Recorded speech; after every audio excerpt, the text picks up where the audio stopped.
Our pretty little princess Jodi. Oh, shoot. I Nope. forgot to remove that. Oh, there we are. Hello. Boomer the first second. Yeah, this is going to Oh, go as well. it's going to be a good day. Oh, Who's in control today? All right. Welcome, everybody, to our joint stream between. Oh, look at that. My name is still Mittens. All right. Hang on. This is starting off really well. I got to change my name. Who of us was drunk out of their face yesterday? Was it you or was it me?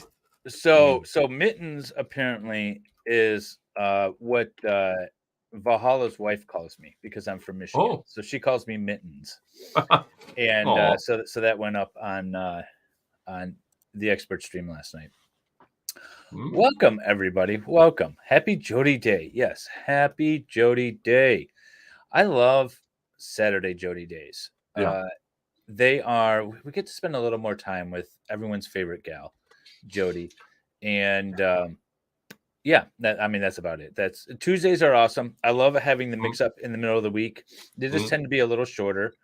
Although we went like an hour and a half, almost 2 hours. Yeah, we went almost 2 hours on Tuesday. But usually that's our shorter day. But Saturdays, we can just kick back, relax, spend the afternoon or evening if you're in Sweden, like Nicholas is, with Jodi. Yeah, over here it's 6 p.m. and trying to survive yesterday's stream. But yesterday's stream was amazing. Good people as guests, and we got to 75 new members. Nice. And so next week I'm producing one members only video for each day of that week.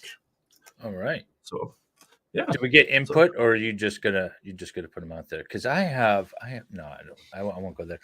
We have. Well, I'm going to do video, then maybe a members only stream on Friday. Okay, very cool. So yeah, we have Vielhammer Media or Vielhammer Media in the chat. We are using his Vielhammer videos of the Jodi Arias trial to rewatch and comment. So if you like the quality of the audio, which is really what Vielhammer's been doing, is addressing a lot of audio issues on a lot of court cases. I think he's just working on OJ right now too. But we have some Sarah Boone stuff. We have Jodi stuff. I can't remember what else he's got going on, but his channel is linked in the description. So I highly recommend everyone go check it out. Cross today. I don't know if we're going to get cross today, a little peanut. I think where we're at is Jodi finishes direct today. Now, she's already admitted to, well, no, she hasn't admitted to. She blacked out and came to. And Travis was somehow dead. I don't know. And we have sort of the follow-up. She's already testified to going and hanging out with her new beau, cuddling with him mere hours after unaliving Travis. Yeah, she more or less stabby, shooty, cleaned up, took a few hours of a drive, and then cuddled up with her new boyfriend. And I don't think that sat well. It didn't sit well with me just hearing it, because she said that with the baseline voice she has. Like, why? Why is that strange? It's really strange. Oh. But then I must leave you again. Why are you leaving us? You can hang out. Just have us play in the background.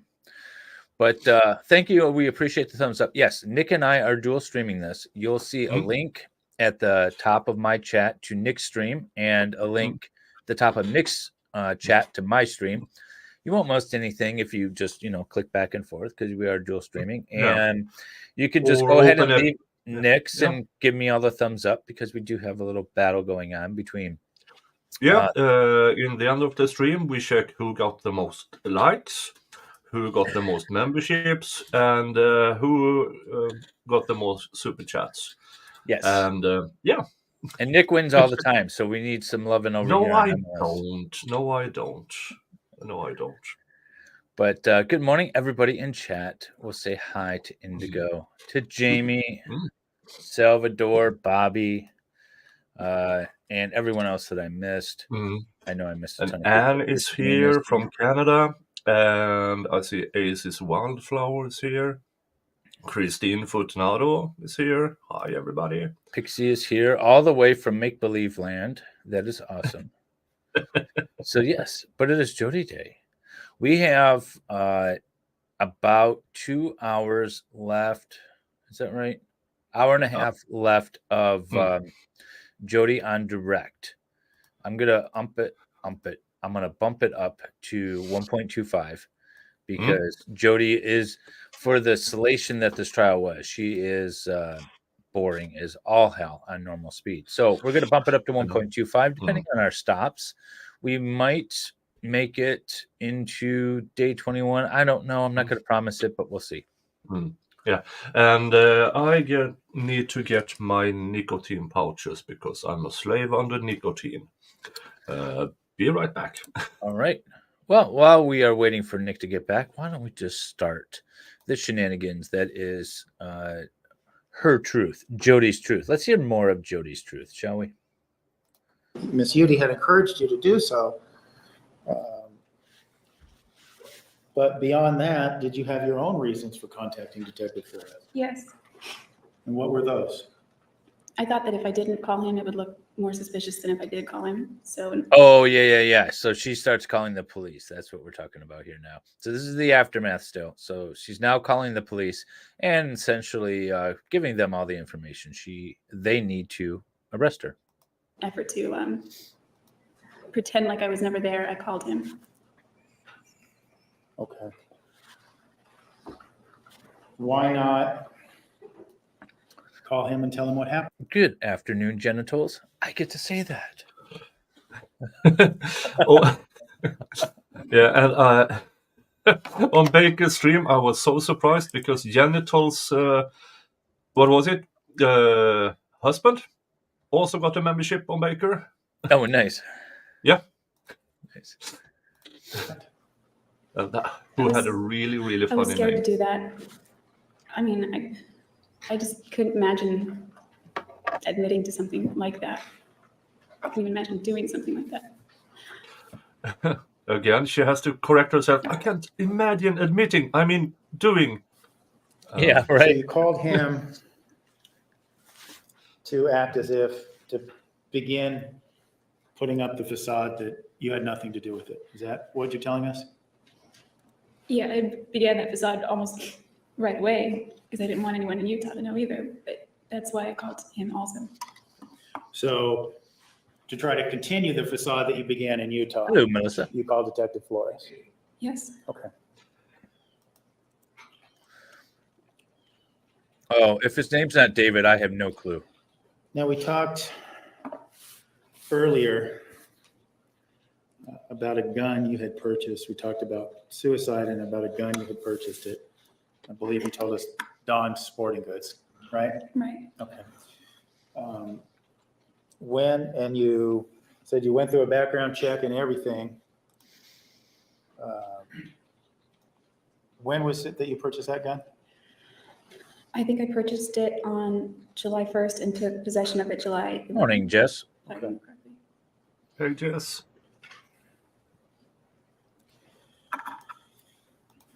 And what kind of gun was this? A 9mm.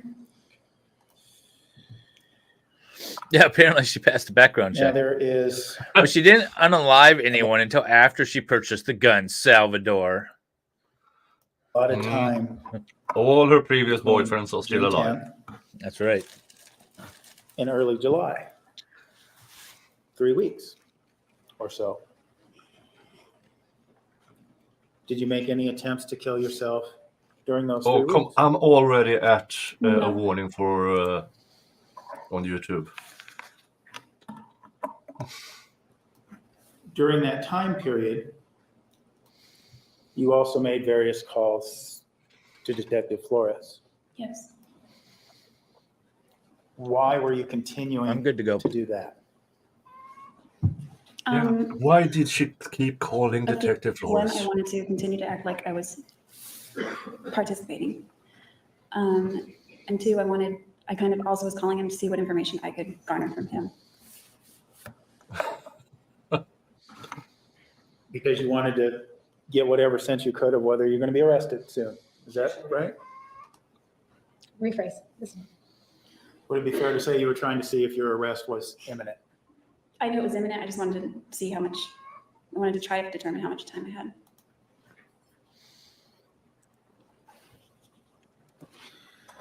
So she believes her arrest was imminent, and she was just trying to figure out how much time she had. And if you remember back to those phone calls that she had with the police, she wanted just to know information. Who are you looking at? Do you have a suspect? How close are you? Oh, things like that.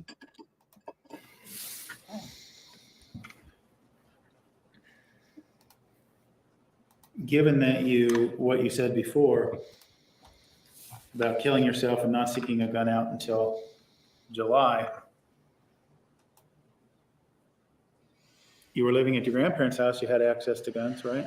Yes. My parents had guns also. Well, did you ever contemplate using one of those guns to kill yourself? No, the idea to use a gun to kill myself didn't really come to me until I had possession of the gun, and I realized how easy that could be. I think she misphrased there. She used the gun to kill herself. Yeah. Which, I mean, So that you is come to her mind connecting two thoughts. Using the gun to kill Travis and the self-ending. yeah, that was just well, you're still alive, right, lady? I mean, can we at least do that? Is that right? Yes. Okay. So it sounds to me like that wasn't the killing yourself Welcome, TV. wasn't the reason you purchased this gun, that there must have been some other reason. Is that accurate? Yes, that's accurate. Yeah, Why those were assault you ninjas. choosing Huge problem to purchase in the this United gun States. at the sporting goods store? Several reasons. My dad has always owned guns. Daryl has guns. Matt has guns. Most of the men that I've spent time with have guns. My grandfather has guns. It was something that I wanted to someday see myself being a responsible gun owner. And so that was something I'd always thought of doing. Around that time, in the spring, I was working at another restaurant called Purple Plum, and I made friends there. And one of those friends was going out to She made friends, everybody. pan for gold. That sounds silly, but the Klamath River nearby has gold in it still. And we used to go out there and kick up the sediment, and you can see the gold in the water and all that. Gold of I was water. invited out there, and I wanted to go. It would also be a camping trip. At that point, everyone that was on board, except for me, were all men. And even though they were my friends, I didn't want to, I don't know, it just seemed like I knew they drink. You get out there in the middle of nowhere, you have a bunch of drunk guys, one female. I just didn't want to end up in a situation. So I thought it would be good to have the gun with me when I went there, just as general protection anyway, because I'm out in the middle of nowhere. So we were going to go out there and spend the weekend out there at the Klamath River, seeing what we could dig up or in the river, and just camp. And so that was another reason that I wanted to have it right then. How did you forget about her Were elaborate you- stories about nothing? Were you fearful of these people would do something to you? Well, I mean, it was a bunch of guys, and I mean, That got Indigo's attention. I didn't feel as safe. And, Around guys? yes. And you say anymore, you mean after June 4th? Definitely after June 4th, yes. It was kind of a progressive thing, but I didn't feel safe at all after June 4th. Now, I just want to take a moment to appreciate it's weird. So there's 29 people watching on Nicholas's channel, but he's got 37 likes. There's 36 people watching on my channel, but I have 29 likes. I think we're going to start watching counts too. We got to add that. No, was no, discovered I'm good. I'm good. by the rest of the world. Were there services for him, Good funerals, afternoon. memorials, things of that nature? Yes, there was a memorial service at his church in Mesa, and the funeral, I believe, was held in Riverside. Did you attend either of those? I tried to attend both, but I only made it to the memorial service And that was the one in Riverside? in Mesa. Mesa.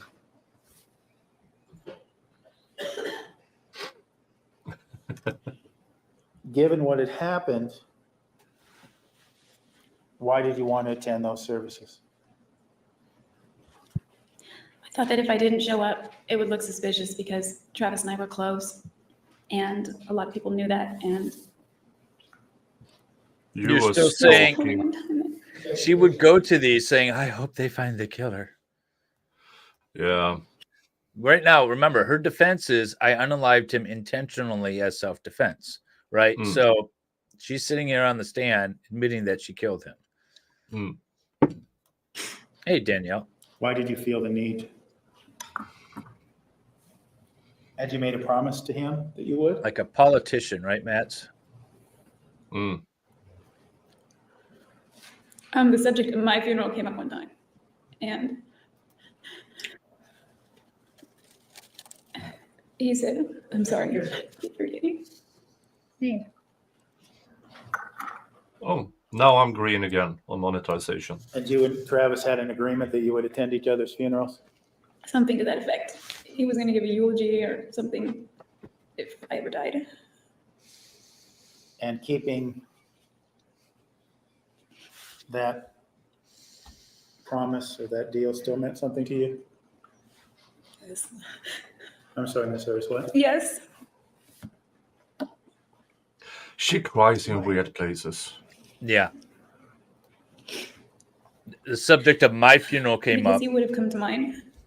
And and she started even if it crying. was in Antarctica. I bet you she really did think about unaliving herself, though. Jodi, I have to ask, he throws you down on the floor, says, fucking kill you, bitch, and you fear for your life.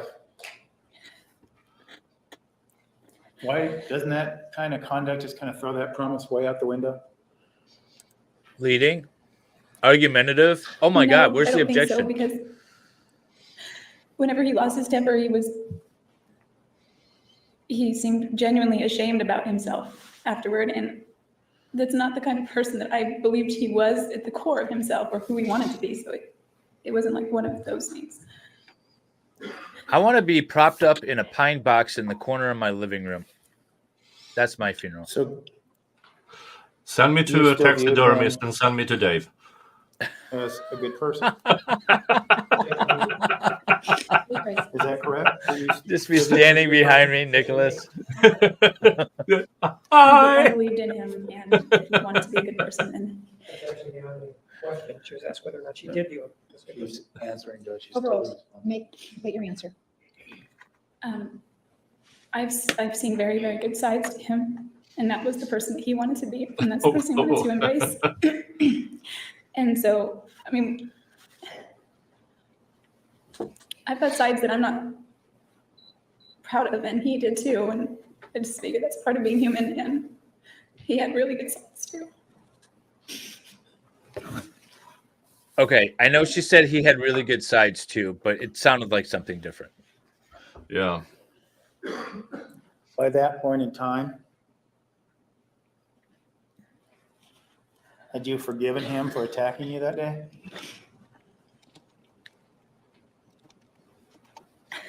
By the time I went to the services, Mm-hmm.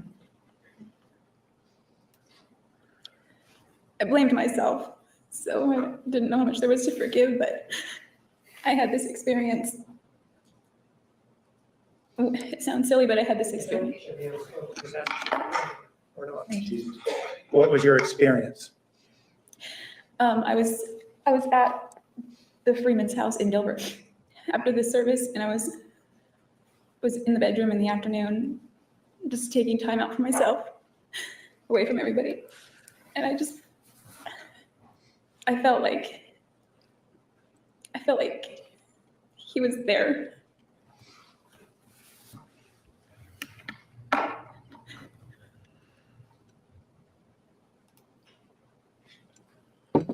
Yeah, I kind of agree with that. And what This did is that 1.25, experience- She's right? she's not crying for Travis, she's crying for herself. Yeah. Oh yeah, It definitely helped crying me for her. to know that he was okay and he was at a better place. And maybe that he wasn't mad anymore. He would have been in a much better place if you hadn't been there, Jodi. You were at the Freeman's in conjunction with his memorial service? Yes, donate to my taxidermy fund through PayPal.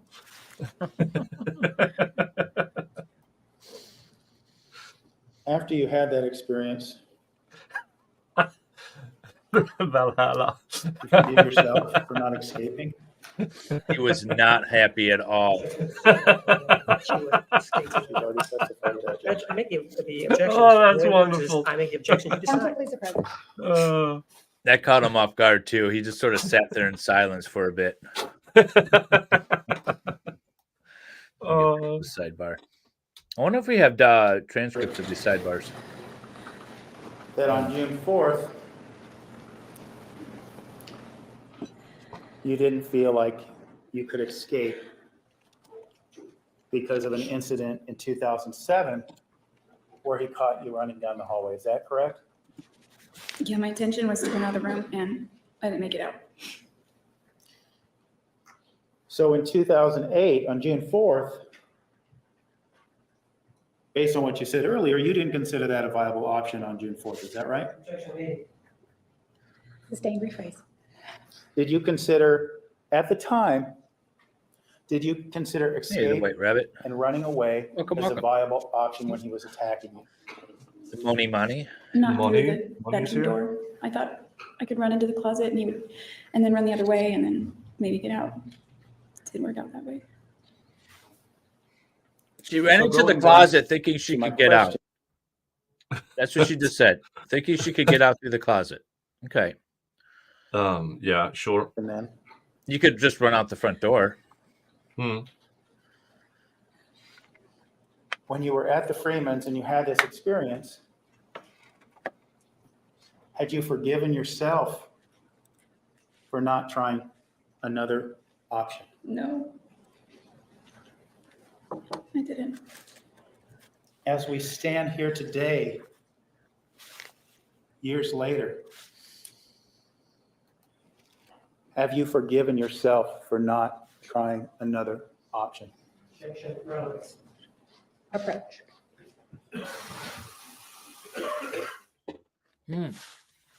It goes to self-defense, state of mind. However, she already testified to that she blacked out.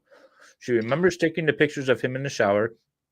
She dropped the camera. He got mad, and she doesn't remember anything since then. So she's not able to actually form an opinion on that question, would be my argument if I was the prosecution, because she literally said she doesn't remember anything. So how could you form an opinion as to that question?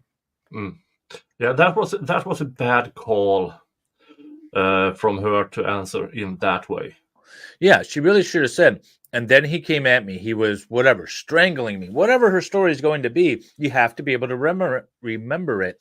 You have to be able to convince the jury that you were in fear for your life. If you can't remember, then you can't make an argument that you were in fear for your life or great bodily harm. Yeah. Yeah, Lou, she was hoping to get an Jodi. Narnia. Yeah. Ask my question again. As we stand here today, have you And forgiven Adriana says she yourself was used to for not using the finding- back door.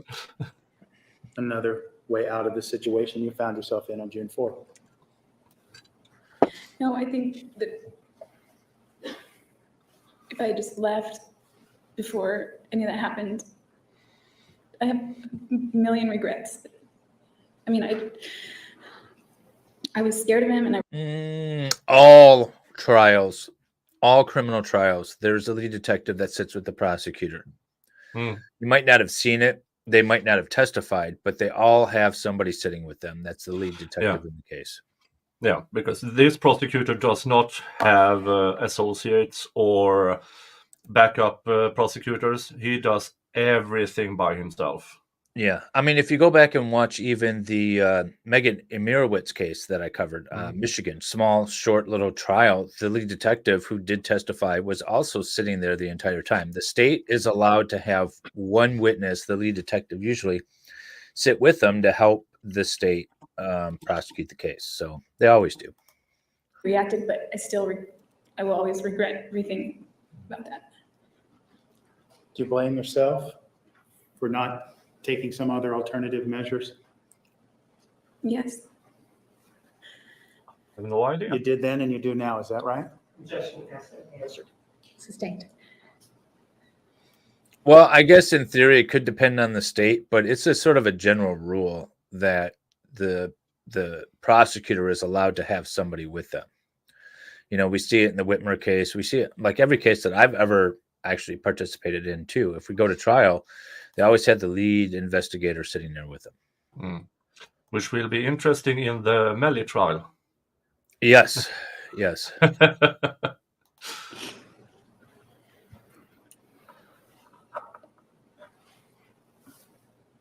Why do you still feel, given what happened on June 4th, why do you believe now that you realistically even had other options once it started?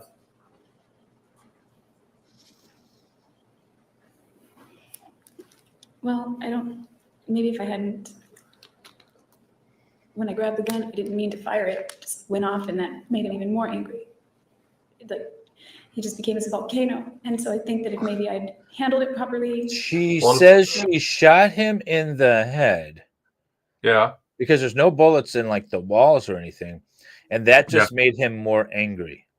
He would have been dead according to the medical testimony. Yeah. Or let's assume he's not dead.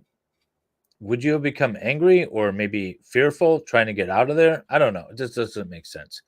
It's like, and now remember, she said she blacked out, but all of a sudden her memory returned. Yeah. So now all of a sudden she has details, even though she said she blacked out. Yeah. Do you have investigators at the table in Sweden? No, no, only prosecution and defense, and the defendant, and if there's a victim also. No. Yeah, what I don't like about it is that the lead investigator is essentially acting as an agent of the state, right? So if, let's say it was a corporation, right? You have one person with authority from the corporation sitting there throughout the trial. And so the idea behind the lead investigator is that they're the one person they're the agent representing the state during the trial, and the prosecution is their attorney, right? And so then you have the defendant, who is actually the person, or if it was a corporation, you would have an individual sitting there representing the defendant as well as the defense attorney. That's the idea behind it. But when you talk about party opponents for hearsay rule, like the state can call people to testify as to what the defendant said because the defendant is a party opponent. But when you try to identify the lead investigator or the agent for the state as the party opponent, the courts routinely say, no, that's not the party opponent. There is no party opponent because the state is this thing that exists. Yeah, the finder of the So there is no. It's BS. Yeah. As he was already pissed off, but he was raging after that. And you're approaching Daryl Brooks right now. Well, okay, but so Daryl Brooks actually had a legitimate argument with that because I've been battling back against that. Now, he was doing it for different reasons, but for hearsay reasons, for party opponent hearsay reasons, you should be able to. That's all I'm saying. Yeah, and Arias, according to the medical examiner, it went through his frontal lobe. Yeah, it went like down this way and then lodged in like the left side of his cheek or something like that. So it traveled down this way. Yeah. And even if he were still alive, he would be blinded because it severed more or less everything behind the eyes. Yep. So, so there's no way how she described it, according to the medical examiner, it's no way he could have acted that way. It went through like this part of the head and then lodged down in here, went behind the eyes and took everything out, and it was a mess. He was not alive or functioning. He might have been alive, like his heart might have still been pumping, but he wasn't functioning. He wouldn't have gotten as angry as he did. Maybe he wouldn't have threatened to kill me. I don't know. I have thoughts like that. She has excellent memory for a memory loss. After you learned, or you got confirmation from others that he was deceased? Actually, no, I didn't know that he got shot until Flores told me. Okay. She didn't know he was shot until, I mean, back and forth. In I terms- blacked out, but then I grabbed the gun. But then I And it didn't know was- what happened. But then I remember shooting him, and he got really angry. And then I didn't know he was shot until I was told by somebody else. Yeah. Let's keep following her truth. This is her truth. Now we have to Yeah. respect her truth, people. Yeah. We sure do. of your life, the plan you made, you said that you called Detective Flores, and I'm paraphrasing, in an effort to act like you had nothing to hide. When you were living in Wairika, were you trying to put up that same facade? Yes, I was. Trying to act as if everything was normal?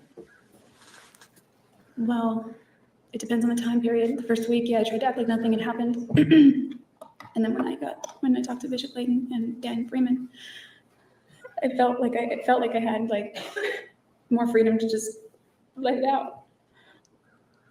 At least my emotions. Because it was known now.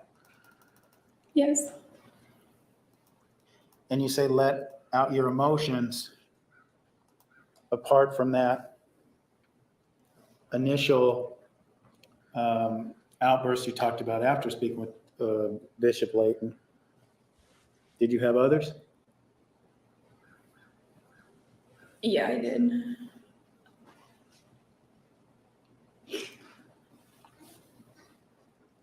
Several? Usually every night.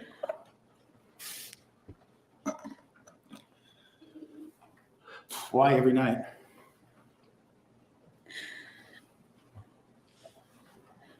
Because at night I just lay there and think about stuff. And usually that's when he would call me.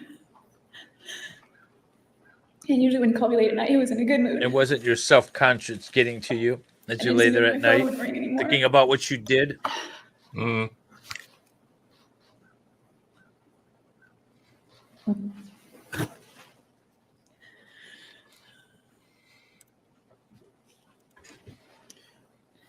Once you had permission to openly grieve,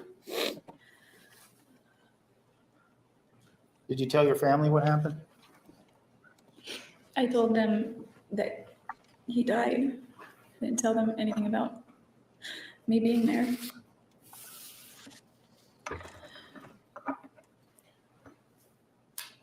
Did you tell them Oh. about the things that you've told us throughout your testimony, about the sexual things and about the violence? No, I would have never said anything like that. Why not? Well, there's several reasons. One, anytime I said something negative about a guy, they hate him thereafter. Two, it's really embarrassing and shameful. Not just the sexual part, but There's something going on with the header. being in those situations. Oh, that's weird. Are you covering me up? Yeah. In order to understand why. Dave is so jealous of me There we winning go. once in a while that he tries to It was a cover me. philosophy that I had at the time. What was the name of that philosophy, Jodi? It's called the law of attraction. And Could you just kind of, before you talk about that and the effect on your world at that point in time, could you just explain to us what that law of attraction is? yes, I mean, you might have heard of it. There was a movie made about it called The Secret. And then after the movie came the book, and it was bestsellers all over. Anyway, so the law of God, attraction woman. has been around much longer, and it was something that I had She briefly based studied her when I was life 19, off of 20 years movies. old. When I met Travis, he was Yeah. very much into that, which I liked. And Which so would it became explain more and more a part of my the philosophy. probable my- shock my she creative got endeavor. when So- the amount of blood from Travis emerged from all the stabby, shooty. Did you ever watch that movie Fatal Attraction? This is what this is like. Yeah. Anytime I would mention something negative, he would get upset and tell me not to focus on those things. Or one time when we had that really bad fight in the fall, when he wouldn't let me leave the room at first, I wrote about some of the things he said, and he found it in my journal. And he put, There you go. I'm sorry. Ask another question. How did the law of attraction, you said Travis introduced you to this law? Well, I sort of knew partly about it, but he introduced me to the movie that they made about it. And that was the secret. Yes. Okay. And So I've said from the beginning that one of my biggest defenses would be I would go with the so initially with the whole photograph thing, I said, well, you can argue the timestamp, but then she shot herself in the foot by saying ninjas did it. But you could have gone with that argument and maybe laid the blame on the roommates a little bit too, because they were essentially just living there for 5 days with a dead body and claimed to not know it, not smell anything, not anything. That's a bit odd. So you could still go with the, I was there. I saw ninjas do it, whatever. And maybe start pointing the finger at a couple of the roommates or someone that the roommates knew or something like that. Because I find it, that's the oddest thing. I watched a video the other day that had a lot of the roommates interviews and friends of the roommates interviews and things like that. And it's like, well, you were there for 5 days, and the people that showed up looking for Travis knocked on the roommates' doors and they're like, hey, have you seen Travis? And they said, no, I just assumed he was out of town. And then they go into the room and find him dead. It's 5 days. That's weird. You could argue that. Yeah. Your chickens are making themselves known. Yeah. Fatal Attraction is Jodi. Yes. Yeah, see? Yeah. what you described, had part of the Jodi, law of attraction. the moment she was called in for an interview, had she lawyered up, this trial might not have happened. It might not have happened. Yeah. I mean, she told all kinds of lies. Let's step back from her lies, right? Let's assume the ninjas isn't the truth, because Jodi's admitting now that the ninjas weren't the truth. That was a lie. Now let's just step back to the fact that we have photographs of her in a camera that was washed. You could argue this is before, our iPhones updated times and dates automatically. You can argue that the time and date was set wrong in the camera so that your metadata in there just happened to have the wrong date and time. There's a lot of arguments that could have been had for her. I believe probably justice was served here. I feel like she did it. I mean, she admitted to doing it, right? I don't think this was a defense strategy. Well, let me just admit to it, even though I didn't, to see if I can get away with self-defense, right? That wasn't a trial strategy. She did it. So I'm fine with the outcome. But, hindsight, there's a lot of things where she really screwed up and screwed herself. Yeah. You guys hear the chickens? Yeah, the chickens are going crazy right now for some reason. I don't know why. They like Jodi Day. They like noon on Jodi Day. This is like what I live below. It was right there. Or what I live above, rather. My downstairs neighbors are a little noisy in the afternoon. Action involves not I'll be right back. putting forth any negative thoughts. Is that? It's like what you put out there. Everybody go over You're to not my supposed to stream and give think me the about, thumbs up. speak You about, know you read want about, to. write about, talk about negative things. Otherwise, those things will be brought into your life more. And what you were explaining to us is that Travis would assert that law as the reason for preventing you from writing negative things in your journal? Yes. Yes. And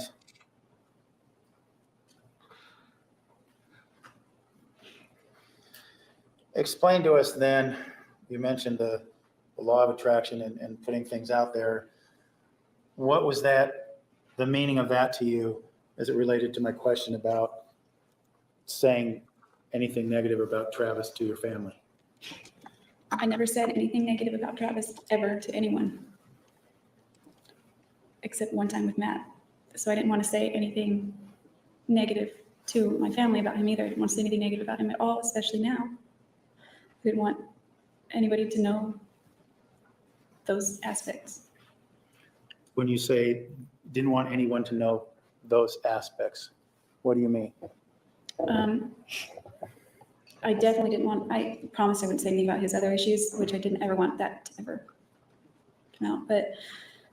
His other issues, just please, what are we talking about?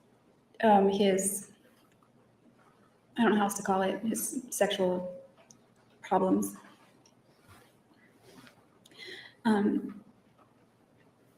And then I definitely didn't want anyone at this point to know the level of violence that had been in our relationship, because I thought that would be construed as motive to kill him.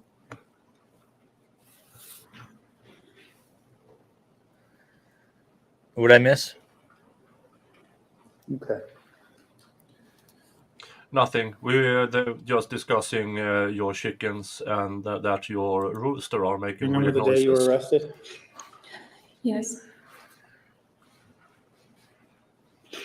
What were you doing on that day before you were arrested? The day before? No, on that Aw, thank you. Oh, before. day before you were arrested.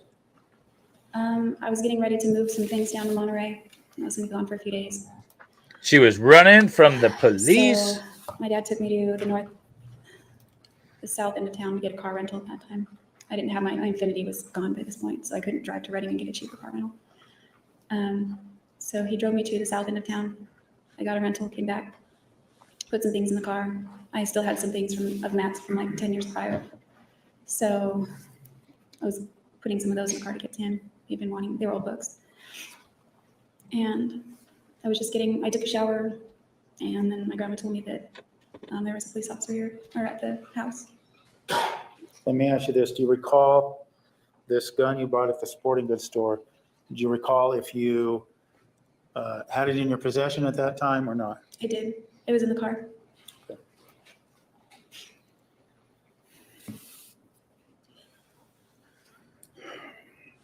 After you were arrested, we saw that. Did Detective Flores arrest you? I think Officer Potter put the handcuffs on me. I don't remember the handcuffs going on, but he was the one that came to the door. Okay. But after you were arrested, you spoke with Detective I know, Flores me too. that day, right? So I was playing this. Maybe I could up it to 1.5 because this is super slow. Let's see here. At this point in time, the day you were arrested, you've had several phone conversations with This is Detective 1.5 speed, Right? people. Yes. And we heard evidence that you also went to the Mesa Police Department, gave your DNA and fingerprints. Do you recall doing that? Yes. Had you met Detective Flores in person prior to the day of your arrest? Yes. We're not going to fast forward, but we'll speed it up. Yeah, at 1.5, they sound normal. That's When you were weird. arrested and questioned by Detective Flores, and that was the interview you were wearing a t-shirt and pants before you were took to the jail, is that right? Yeah, jeans and a t-shirt. Okay. Why didn't you tell him? Why did you do what a happened on June headstand? 4th? Why did you deny being there? The main reason is because I was very ashamed of what had happened. It's not anything I ever imagined doing. It's not the kind of person that I was. It was just shameful. I didn't want anyone to know that I had anything to do with that, because it's very much not me, and it was shameful. And I was also very scared of what might happen. I didn't want my family to know that I'd done that. And I just couldn't bring myself to say that I did that. So on that day, based on what we saw on the tape, you made the choice to deny being there altogether. Right? Yes. Were you thinking that would make you appear innocent, or what was the thinking with that untruth? It was more like, I didn't understand any of these procedures. I just have always heard, don't admit to anything kind of thing. That's what an attorney advised me to do. So. You did not get advice from attorney. No, I'm sorry. no, she did not. If she did, she didn't listen, because her attorney would have said, shut up, shut up, shut up, shut up, shut up, shut up. Wait until shut up until I Nothing. get there. Shut up until I get there. That's if she actually hired a lawyer or actually consulted as improper consulted, shut up until I get there. And she might have contacted one of these free advice lawyers and gave him a hypothetical. And yeah, but no. Yeah, no, there's no way. Now remember, so she was arrested and she's interrogated that day. Then she's thrown in jail. Then she sends the detective, whatever his name is, the lead detective, a message saying, I want to talk to you. So he pulls her in the second day. Mm. So you're not doing this if you've been advised by an attorney. No. It's just not happening. BS. Oh, yeah. Denied it. I guess I didn't understand that I could just be quiet and not say anything at all. Had you been interrogated by a police officer before? No.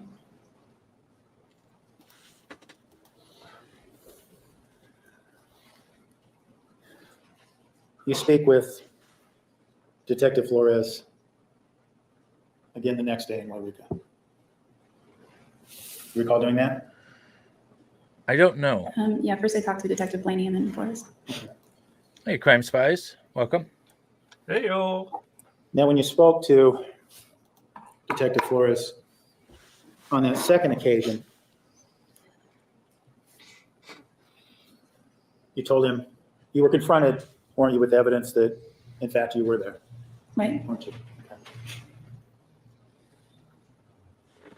Why is lead detective Then you told taking him notes? They another would. one, right? Yes. He's in for, well, he will be used What as a rebuttal to did her, you I tell guess. Possibly, yeah. I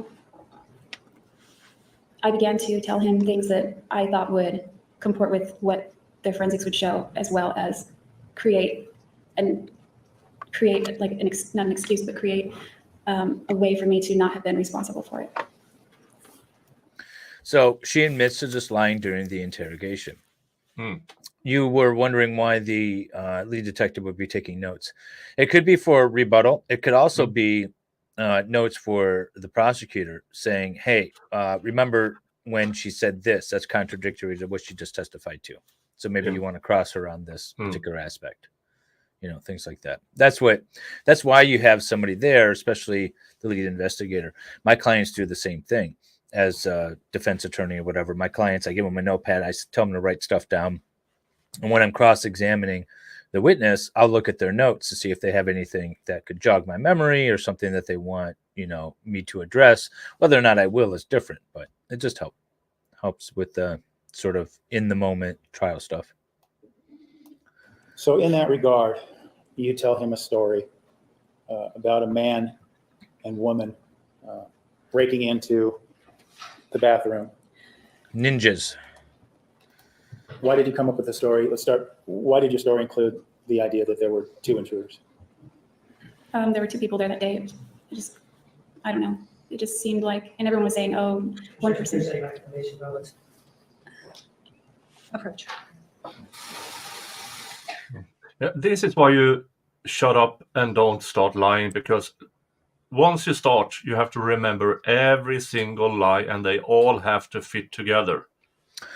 Tell the truth or shut the F up. Or just shut the F up, because sometimes the truth can get you into trouble too. Yeah. So. Yeah, and even if you are completely innocent, anything you say can and will be used against you. In which two individuals, because they can pick stuff out to make you seem guilty. Yep. And the best example is, I had a client that was accused of trying to run somebody down. And she wanted to say, well, I was there at the time, date, and place, and I was in an online beef with him, and I was in a car, and he was walking, and all this stuff, which could be true. But why would you say that? Because it gives them every element except for the one, your intent to hit him, right? And you could just argue that away. So that's why you don't talk. Conducted this attack. Prior to my arrest, there were a lot of rumors flying around, and Flores told me repeatedly that it had to have been more than one person. Why do you come up with any particular reason why you come up with a man and a woman for this lie? The ninjas. I mean, it sounds a little esoteric, but I think it could have been symbolically like Travis and I, we were the ones fighting that day. I don't really know, to be honest. Okay.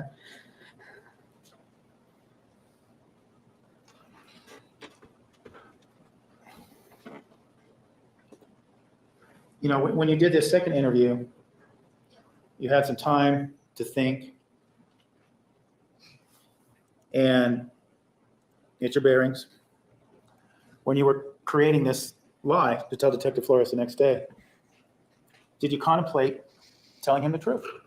I contemplated it. I wanted to, but I wasn't. Mm. I was nowhere near ready to tell anyone that I was capable of something like that. Were you in a state of mind where you could have told Detective Flores everything? The sex, the lurid sexual interest, the lurid sexual behavior. Did you want to tell him about that? No way. He's Mormon. It just was all the more shameful. What about Travis?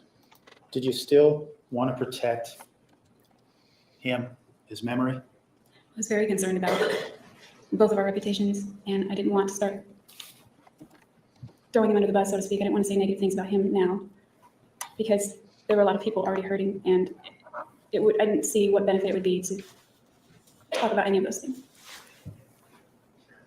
What do you mean, what benefit? What benefit to whom? To anybody. It would just cause more pain. I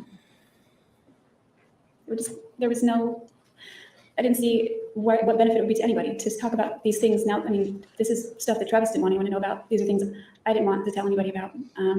I certainly didn't want to tell Detective Flores about all the times that he was violent, because then I thought that they would think that that would be motive.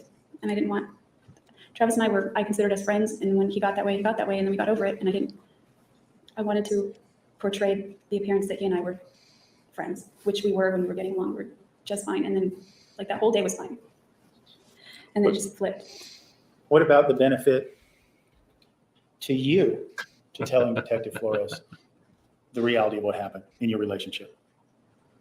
I didn't see any benefit to doing that. Was Travis, at this point in time, was Travis's image more important to you than your own future? It certainly was. Roger, this is the defense. So there's no reason to take him down, his reputation, just because I'm down. What's that? I didn't think that. Yes, Well, we are. Go ahead.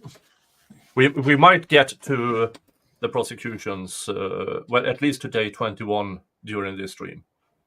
But Yes.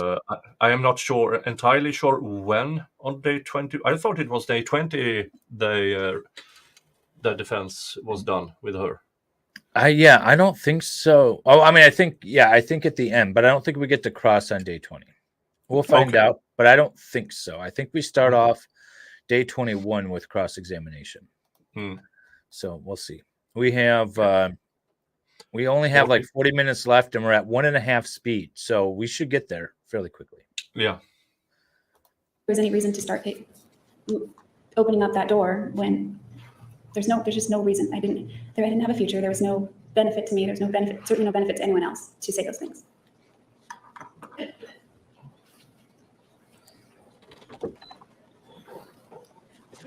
You had mentioned earlier, in accordance with the purchase of the gun, and that you said, well, once you had the gun, you realized it'd be so easy to just pull the trigger. When you were saying these things to Detective Flores and Wairika, did you have plans of killing yourself? Yes, they weren't set in stone, but I really, really wanted to. I was concerned about how it would affect my family, obviously. I just wanted to die. Did you take steps to make that happen? In California, after I was arrested, I did. What'd you do? Was she ever on at that point, I said suicide that you watch in prison? I'm wondering, or in jail while she was waiting for this? I have no idea, but I would think- assume she was. So remember, she gave an interview. She gave a ton of interviews, but one of the interviews that was played on during the state's case in chief, she said, "No, a jury will never convict me. Mark my words," sort of thing. And in order for her to explain that away, when she took the stand, she said, "Oh, well, I meant I wanted to unalive myself, and that's why I wouldn't be around for a trial." is what I was alluding to. But I don't think she was ever on suicide watch. So Prior to my arrest, but I did actually decide I was going to definitely kill myself. After your arrest? Yeah, that was my idea. they were not set in stone. They're subject to did was- change. I bought, you can purchase different things in jail. So I bought a bunch of Advil. I had surgery one time in the past, and I was told by that doctor that not to take any Advil because it's an anticoagulant. So I thought, okay, I bought a whole bunch of Advil. She tried I to took it all OD on over Advil. the next few days, so that it was in my system. And they have razors there for shaving, double-bladed razors that you're allowed to just keep with you. And I took it apart one night with intentions of slitting my wrists. There are other inmates that work there. We're all housed together. It's a very tiny jail, tiny town, tiny county. And they work laundry. And so they would bring back tons of laundry for anybody. And so I'd ask for extra laundry so I could stuff it around my body because there was somebody sleeping below me and I didn't want anything to I didn't want anything to get on her. So I stuffed it around my body and got under my blankets with my razor after everyone went to sleep. I never did it, obviously. I I'm still don't here, but think I was very razors comfortable and- are allowed in jail. They are to some extent, a lot of the shivs and stuff and things is usually people pull out the little razors and then they attach them, melt them and attach them to the end of like a toothbrush. And then that's what they use. So they are allowed. I know that much, but I don't know if Okay, so not they do everyone give- in prison has a beard, right? Yeah, but women's prison, okay, they Hairy legs? Yeah. I don't know.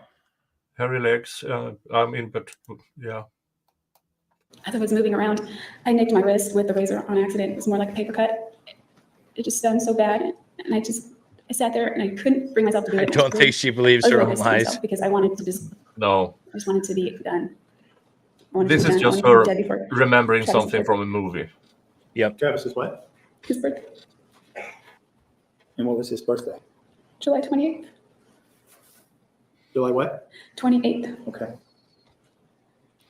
So, am I correct then? Your thinking was, you're going to tell this story, doesn't involve exposing anything, and then you're going to kill yourself, and it's all just done. Is that right? Yes, that way I would never have to admit to it. I saw it in a family prison museum in West know that I did Virginia. that. And everyone that loved him was going to believe what they would believe regardless. So I was thinking that there's nothing I could do about that. But just thinking more along the lines of I didn't want my mom to know, or my brothers, or my sister. There's a clear difference between a paper cut and even an accidental cut by a razor. Yes. Jodi, when you, apart from the police interviews, we've come to understand throughout this trial that you spoke with the media as well. Do you recall doing that? Yes. And without going into the details right now, do you remember, did you reach out to them? Any media outlet, or did they reach out to you? They reached out to my family. And when we're saying they reached out to your family, who was it that reached out to your family? CBS. Was there a particular person that reached out to your family that worked for CBS? Yes, his name's Jonathan Leach. Did Mr. Leach, well, let me ask you this. Did Mr. Leach come visit you in jail? He did. And to your understanding, was it his purpose in coming to see you at the jail to try to get you to participate in an interview with him? Yes. Well, not with him, but with CBS. Okay.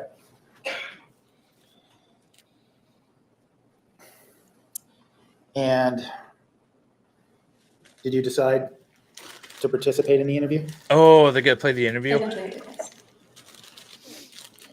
Nicholas and I are going Why to did watch you- these interviews You said eventually. after this trial because these things are amazing. Did you initially decline? My first instinct was absolutely not. I got a bad feeling, and then after contemplating it for a little while, More lies, I more made contact with my family lies. the very next day after I failed to kill myself. So I thought maybe this is a sign that I meant to do something like that first and then kill myself. I saw it as an opportunity, not just. I mean, I didn't know. I hadn't told my family about these phantom intruders. I just thought they would eventually hear about it, and so. Nicholas, did you think about the Roman Empire today? I'm doing it. Thank you. I think about it every day. I don't know. I don't need prompting to. I wake up thinking about the Roman Empire. Oh, really? I had a friend Well, just in the context that America is essentially where Rome was right before the fall. Mm. and other people asking questions that maybe didn't even know about my situation. I didn't want to be known or remembered as somebody that could be capable of what happened. So I wanted to present a different picture of myself. Stabby thing and Julius keep it Caesar. going. Yeah. Sidebar. Yeah, this is. She doesn't believe her own lies. She No. can't believe her own lies. Everything Yeah. is.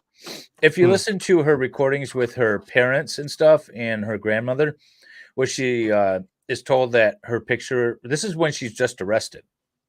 That her picture is in the newspaper, and she's like, "Well, is it above the fold or is it below the fold? Is it the big picture? I'm smiling in that picture. What do you think?" And all this stuff. She's like, "Ooh, I'm famous." She like tells, Yeah. like yells to other inmates that she's famous. She didn't hesitate about doing the interviews. She wanted to do those interviews. Yeah. She was so. She really, really believed she would get off scot-free. But then She all of a did. sudden, even during direct examination here, all of a sudden she stumbles over when did I first tried to cut myself, and then it was the interview, and then I wanted to do it afterwards, and she can't get it straight at all. Right.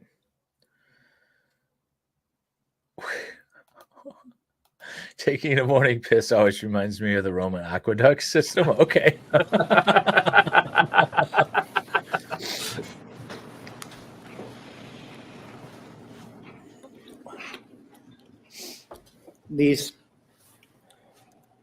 I'm hoping you can give us a little better understanding. These media interviews you decide to do, or this initial interview you decide to do, you believe you want this story out there in the public? Well, there was more motivation than just that. Jonathan had told me that Travis's friends and loved ones were all participating, and it would just be about it would just be their side if I didn't say anything. So there was that as well. I wanted the world to believe that I loved him and I didn't have anything against him, and that Not that was the truth. She just wanted I the wanted world to believe see me that. as just a normal Yeah. person. Why was that important to you? I don't know. My reputation used to be very important to me. I think it had to do with a lot of the fact that I didn't feel very good about myself, and I portrayed one image to people of somebody who was responsible and mature and collected and sweet and nice, and behind the scenes I'm just falling apart, and I didn't want people to know that about me. I just wanted to get on there and just show people that I was not angry. I didn't hate him. It wasn't anything like that. And I also felt at that point that I made up this big stupid story for Flores and that I should stick with that. And I stuck with it for a long time. Okay. So after this initial contact by Mr. Leach, do you have any idea in terms of time how much later you actually interviewed with him or with CBS? It was pretty quickly after. I think it might have been in August 2008.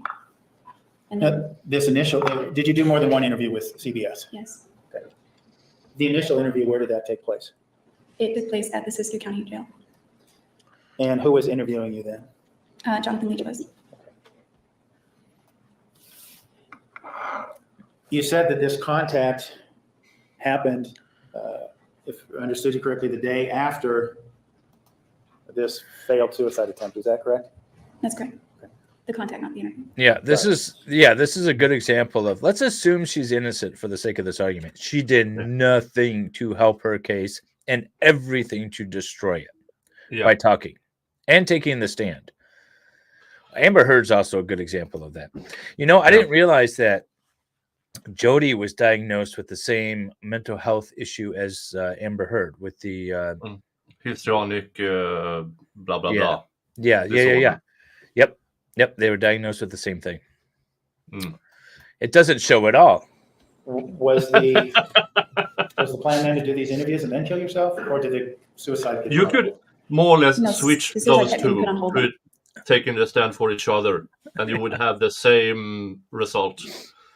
Disaster. My plan was to not be around by the time it aired. That's my hope. And after this initial interview, did you interview with 48 Hours again? Yes. And was that with Mr. Leach again? No. Who was that with? Her name's Marlene. I don't know how to pronounce her last name, but you could spell it. Okay. Well, why don't you spell for us if you remember? Maher. So if you speak to, I'm going to use Ms. Mauer. Where are you when you have this interview with her? By this point, it's September 2008, and I'm here in Siskiyou County at the jail here. I'm sorry, here in Maricopa County. I want to ask you a few things about these interviews. Why in these interviews did you describe your childhood as almost ideal? I felt it was. Sorry, evidence. Rephrase, sustained. When you were speaking with Ms. Mauer, did you describe your childhood as almost being ideal? Yes, Why? I felt it was until a certain age. I think almost was all the kind of memories an from idyllic age, as early as I remember childhood. until 7. I remember like 1 or 2 negative things. It was a great childhood up to that point. I had my brother, I had my pets. Like I said, I had Until her parents found some, I think it was marijuana or something in her room, and then decided to put her under lock and key and be like checking everything. And she felt betrayed because nobody trusted her anymore. to play. I And lost she started lying to her parents. That's Yeah. at least according to her parents. Yeah, and in the defense case in chief, somewhere in there is a psychologist, and then I think the state will use a psychiatrist to rebut. Okay. Yeah, she wasn't growing it, but she like had it or something. And then her parents were constantly like watching her, and she thought, that was rude of them. little friends at school, that kind of thing. How rude! That was part of it, right? That idealness? Yeah, that was part of it. You didn't tell her the other part. Well, I didn't want to say anything. I didn't want to say anything bad about anything, about my family, about Travis, about myself. I didn't want anyone to know about other negative aspects of my upbringing. And I sugarcoated everything that I said. Everything was rosy. That's how I said it. Including your relationship with Travis? Yes. I glossed over the negative things. I mean, they got a quick mention, but I glossed over them. Were you asked during these interviews if you'd ever been physically abused by Travis? Yes. Do you remember how you responded to those questions? Yeah, I wasn't specific. I didn't go into a lot of detail. I just said a few very minimal things and shrugged it off. It's nothing big, not a big deal. So in her interviews, which we have to watch now, because I wonder how different they are from her testimony here. He was so abusive. He was a pedo. He was a whatever. Yeah. And I wonder in her interviews, she was like, oh, we just had a loving relationship. I would never have done anything to him. I bet you that's how her interviews are. Yeah. Because she hasn't formulated the idea of self-defense yet, right? She's working off of the ninjas did it, or I wasn't there. Why? Again, I didn't want people to know the level of violence that our relationship had reached at a couple of points. And I thought, again, that would be construed as a possible reason for me having killed him. Having what? Killed him. Did your attorney advise you to do the You mentioned- interviews? Well, let me ask you this. During these interviews with Ms. Mauer, the sexual aspect of your relationship, do you recall whether the sexual aspect of your relationship was spoken about? Yes, it was. Why was it okay at that point in time to talk about those issues with Ms. Mauer? Well, I didn't go into detail with those either. Just, I knew there were some things that were already known and in evidence. And so I figured, well, We need the full interview. I'll just give them a brief mention because she had asked about them. They were in police reports or something like that she had read. So I didn't tell about all these graphic things that we'd done, or I just sort of hinted at it like we were just two adults and things were consensual, and it was what it was. You said that certain things were already known. Are you referencing the pictures that Detective Flores showed you during his interviews with you? Yeah, the pictures that were found on the camera. The naked pictures of you? Yes. Yesterday, During your phone that calls with was on Detective Flores? What's that? her interrogation. Yeah, that was shown in quite early on, actually. Yeah, early on in the yeah. Okay, so we hear raw, full interview footage. That's awesome. Okay, we're gonna be watching that sometime next year. Yes. You also admitted that there was a sexual relationship between you and Mr. Alexander, didn't you? Yes, it did. I'm gonna get it over to. Well, Why did you do the audio that at should be that good.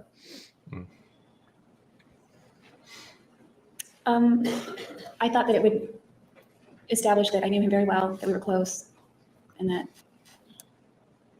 I don't know, that I just, Haven't seen Jung since the beginning. Sex is mentioned. Here she is. Hi, Jung. Yeah. Welcome. that I might be able to, I don't know, I wanted him to know that I was close with him and that we were, I didn't want him to know that we were like doing all this stuff, but just that there was no malice there. Had you, before you told Detective Flores, after June 10th, when you learned about Mr. Alexander's death, and the time you told Detective Flores about your sexual When relationship, you learned about had it, you confessed well, that sexual dragging relationship him to back other to persons? the shower and putting him there might have been an indication that Travis might not be among us. I But he blacked out. I rewatched her interrogation the other day too, and she clearly says, "I have those pants. Those are my pants. Those are at home." I have the same pants. I have them at home. Yeah. No, she actually said, "Those are my pants. I have She them did? at home." Yeah, I Oh. rewatched it. I'm pretty sure I didn't take like copious transcripts, but I'm pretty sure she said, "Those are my pants." Huh. Yeah. Now, I will say too that the detective said, "Well, we adjusted the colors a bit." So there might have been an issue, but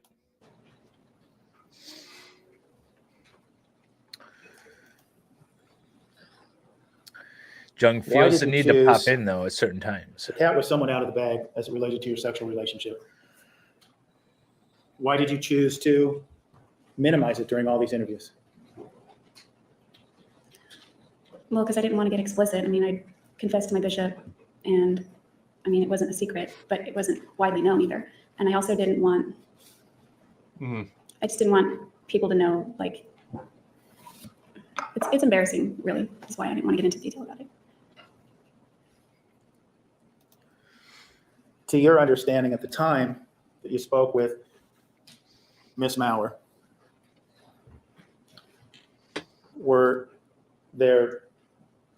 did the evidence exist about the Spider-Man underwear? Did the text messages exist about him calling you a whore?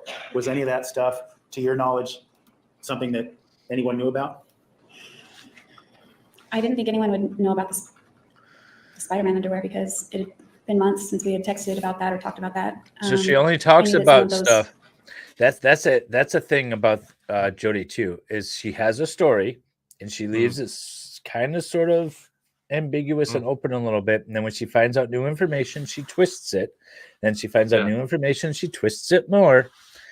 And so anytime that there's a new bit of evidence against her, she's like, oh, well, and then dives into a different story. Yeah.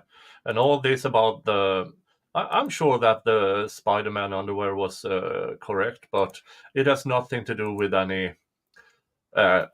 Travis having any attraction towards adolescent people. It's just, I mean, we said it in previous streams. This is just a few years after Charlie's Angels and Charlie's Angels. Yeah, dancing around in Spider-Man underwear, and Or she was wearing boy shorts, but yes. Or was it? Yeah. Anyways, me and emails were still in my account. I didn't know about his. I figured they would be found eventually. So, I mean, I didn't have any knowledge of them knowing about it at this point, but I assumed they did. Earlier in this trial, we heard the phone sex conversation you recorded with Mr. Alexander. Ooh, let's talk about that again. Was that on the phone that you had in your possession while you were arrested? No, So to your belief, no one knew about that either. Is that correct? that is correct, yes. Okay. I didn't know about that tape. Right. I hoped. I didn't know where my phone was. What's that? So that was my hope. Okay. Anyway.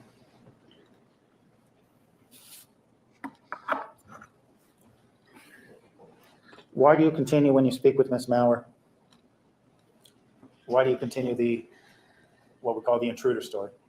I wanted to remain consistent with what I told Flores, and I certainly was in no place in my head to admit to any involvement. Recess, please be back in the jury room at 3:20. We will start promptly at that time. Please remember the admonition. You are excused. All right, afternoon break, and I think we finished direct. Again, Yeah, Vielhammer Media is producing all the sound, editing the sound for this clip. Yeah. Go check him out. Give him a little subscribe. His channel is linked in the description below. Legal Voices is up and awake. Oh, his Vice is in here. Oh. Please be seated. The record will show the presence of the jury. I could fix it. You got to get in line, Jeff. Ms. Arias, before the break, we were talking as it relates to these interviews and your discussions after Travis's death was discovered, that you felt to some degree, as it relates to the interviews, and we were talking to some degree how the cat was out of the bag as it related to your sex life with Travis, right? Yeah, it was more than out of the bag. I felt like it was under a microscope at that point. Okay. The dirty little secret was out. Right. Dirty little And- secret. Why, you said you had told others about your sexual relationship. Do you remember who you told? Yes, the first person I told was a mutual friend, Aaron. What's his name? And why did you, well, prior to this, you told us about some comments you had made to Rachel about sexual activity that you minimized. You recall telling us about that? Yes. And then, well, when you spoke with Aaron, did you also minimize the behavior? No, Aaron wasn't, he was a church member, but he wasn't living the standards of the church. So I assumed that by sharing this with him, he wouldn't judge me. She confessed Maybe he to was missing one the vote, so to speak, and to I also was still the seeking provo advice. pushing and all of and I that. was still hesitant to go to my bishop based on. Not to the unaliving of Travis. But once he had passed, then you felt more comfortable? Is that what you're telling us? Talking about these things? I would have never talked to Aaron about that if, I didn't want anyone to know about that, but he wouldn't judge me is what was my thought. Okay. If she talks to him about the Did you unaliving interview- of Travis, that again contradicts her whole idea that she blacked out and has no idea what's happening. Right? I mean, it's just so many contradictions. With any other media outlets besides CBS? Yes, I did. And don't have to know the parent company or anything else, but do you remember who that was or what show that was for? The show was Inside Edition. Ooh, we got a new And Jodi were Arias you- Inside Edition. contacted by them or did you contact them? They Oh, we can all. They contacted I me. know Jeff Yeah, I said just that didn't he has never heard of the Provo indirectly they push, contacted me. but so we have to ask. But I might be. I will be having a stream with Donnie. I might ask her if she knows about it. Yeah, I just want to know is this a thing or is Jodi literally making this up? Yeah. Okay. You have Yeah. soaking and Provo push, which at this time apparently within the LDS church, as long as there's no movement, there's no sex. So just Insertion is soaking, and then if you get a third to manipulate the two individuals, the Provo push, if you will, then it's still not considered sex. So that's the Provo push. That's the soaking combined with Provo push, which Jodi apparently that's a thing, according to Jodi. And we have some thoughts and some questions. Jeff says not a thing, which means Jeff was never invited to those things. Yeah. Yeah, that's what that means. Yeah, Jeff just wasn't invited. It was going on. What do you mean indirectly?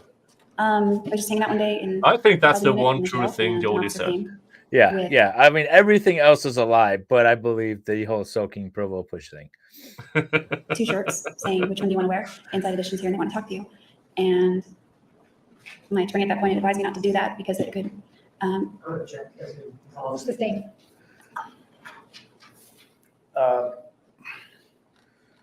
So after the officer gives you the shirt and you say you go, what happens after the officer gives you the shirt? Well, she didn't give me the shirt right away because I didn't want to do it at first, but I was encouraged to. I was encouraged to because I'm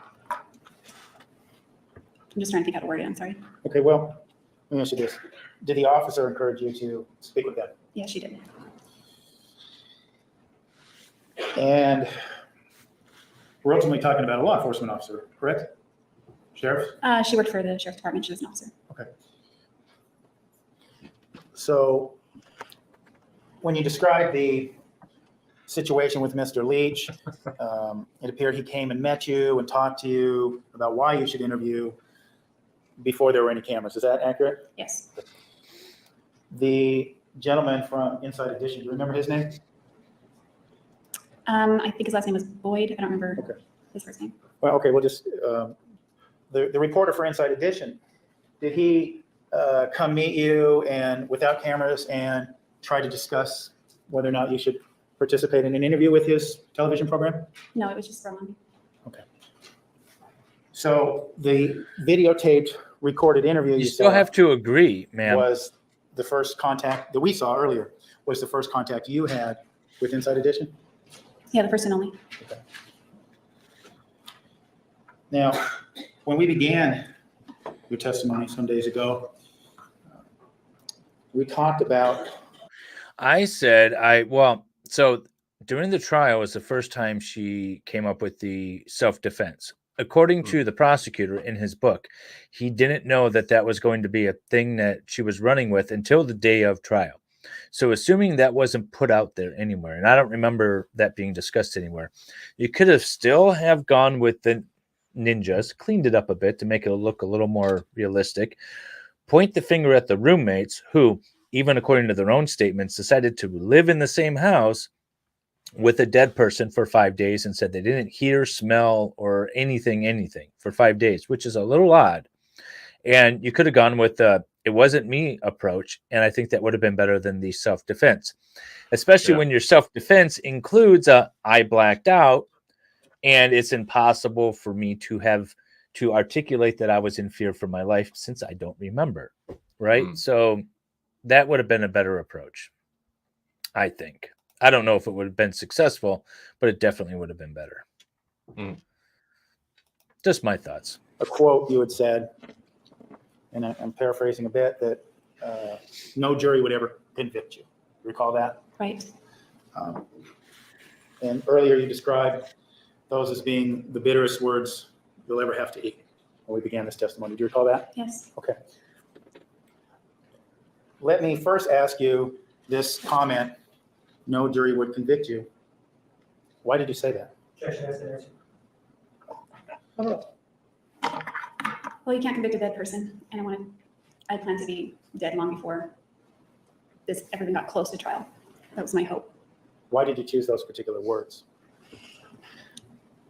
Well, I didn't watch very much TV prior to being arrested, and then after I was arrested, it was on all the time in the same room where I lived, and so there was a TV program on that everyone was watching, and a lawyer on there was talking about a case that they were trying to get somebody indicted, and the prosecutor said no jury will convict, and the way she had said it was very powerful and it impacted me, and it just stuck in my head. So by this time I think I'd already done the CBS interview. I was similarly confident in that interview that there wouldn't be a conviction. I didn't tell her why, obviously. And then, so by the time this interview came along, it came out more, I thought, more eloquently and more forcefully and more assuredly. But I obviously couldn't say why, because the officer that had escorted me to that interview, the one that encouraged me to do it, would have escorted me elsewhere afterward. Okay. Now, at this point in time, My cat is home. since Mr. Alexander's death was discovered, you told one version of events in which you weren't there, and another version of events Because it's where Jodi. intruders came into the home. Why am I killed Mr. doing this Alexander, sober? And you escaped. Why did you then now decide to tell us what really happened? Objection, Vouch, you will have to. There's something. Because so why he's pushing these particular issues and all this stuff is because the defense or the state is going to hit her hard on cross-examination, and he's trying to get out in front of it. So that's exactly what he's doing. Right. My thoughts. Why did you anyways. decide to come forward? All these things that you've been hiding. Mr. Alexander's sexual interests, the sexual relationship, the violence. Why did you feel comfortable coming forth with that information? Objection, indicating that she was hiding this as soon as facts, not in evidence. He started the question by saying, Overruled. Overruled. You may answer the question. It wasn't an overnight decision by any means. From day one, there was a part of me that always wanted to, but didn't dare do that. I would rather have gone to my grave, not without confirming that I could have done something like that. I was extremely ashamed of it. It wasn't in line with who I was or how I'd been living my life all the way up to that point. So as the years went by, however, I began to, it feels very fraudulent from day one, especially when there are so many nice people reaching out to you and they believe you or they believe in you. It just Hey, feels, food fairy. it doesn't feel right. It feels fraudulent, it feels wrong. My family also remained very supportive and told me that it doesn't matter what happens, we love you anyway. And I realized at that point that even if I told the truth, that they would still be there and they wouldn't walk away. So it was around, it evolved. It was a process that happened over a long period of time. But by the time the spring 2010 rolled around, I confessed. You what? Confessed. When you say confessed, what do you mean by confess? I basically told everyone what I could remember of the day, and She is not that the jury's verdict eligible. was all BS. She will never get out. She came within like 3 votes of the death penalty. She's not getting out. That's all the questions I have, Judge. Wow. Okay, we're done. All right, ladies and gentlemen, I'm going to ask you to go back to the jury room. We will be with you shortly. Okay. All right, let's see where this goes. Is that it? Oh, yep, that's it. That's all we have. On day 20. Let's go to, so let's go to day 21. You want to start a Yeah. little bit? Yeah. Yeah, let's start sure. a I little want of day to 21. hear Angry Gnome start up. I know, I do too. I so want to get into this. All right. And thanks again to Vielhammer Media for remastering the audio here. Yeah. That has been a huge help. Yes. Please be seated. The record will show the presence of All the right. jury, the defendant, and all Defendant. counsel. This area Why do so many people say defendant? This is Arizona. This is not, Minnesota or Boston. you are still yeah. in your oath. Do you understand? Yes. Mr. Martinez, you may cross-examine the witness. Ooh, excited. Ma'am, take a look at Exhibit 413. You recognize that exhibit, correct? Yes. And that's a picture of you, correct? Right Yes. here. And the other one is a picture of your dumb sister, Angela, correct? Dumb sister. That's my sister. She's not dumb. Well, do you remember having a conversation with Travis Alexander back on May 10th of 2008? Yes. And do you remember that you tape recorded that conversation? Yes. And during that conversation, isn't it true that you said, but I honestly think, talking about Angela, she's a little bit dumb. You said that, right? Yes, I called her dumb and stupid. Did I ask you whether or not you called her? Jeff, that would be in my Discord. It's day 6. Day 6 if you want to watch the stream, but if you just want to see the pictures, that's in my Discord. Yeah. Day 6 part 2. Yeah. Day 6 part 2. You can go see all of the Jodi Arias. Stupid, man? No. I asked you whether or not you called her dumb, right? Yes.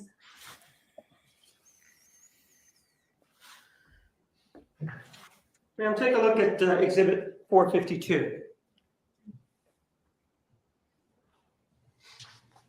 He doesn't care about any of this. He wants to get these pictures in. Yeah. Do you recognize the two people there?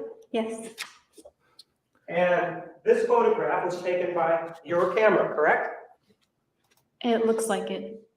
Well, when you say it looks like it, isn't it part of the same photographs that are involved in Exhibit 413? Sorry, Jeff. think I it pull is. up a lot of chats. Well, Exhibit number 413, that was taken on May 10th, we'll bring it in, of 2008, right? Yes, May 10, 2008. Pictures taken of her And and her this sister. photograph here, Exhibit number 413, features the color of your hair, doesn't it? yes, Exhibit 452 also features the color of your hair, doesn't it? yes, a different part of my hair. And this was taken sometime in May of 2008, correct? This exhibit, No, exhibit number 452 I only remember it was the spring, I think. of 2008. Yes, I move for the admission of exhibit 452. Objection, lack of foundation. Council approach. No, this is normal speed.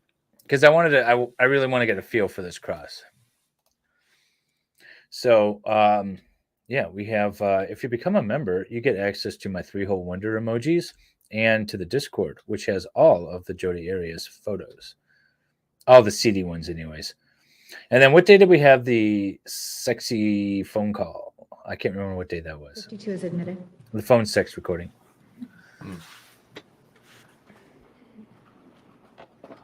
All right, so the photographs are admitted of her and her sister.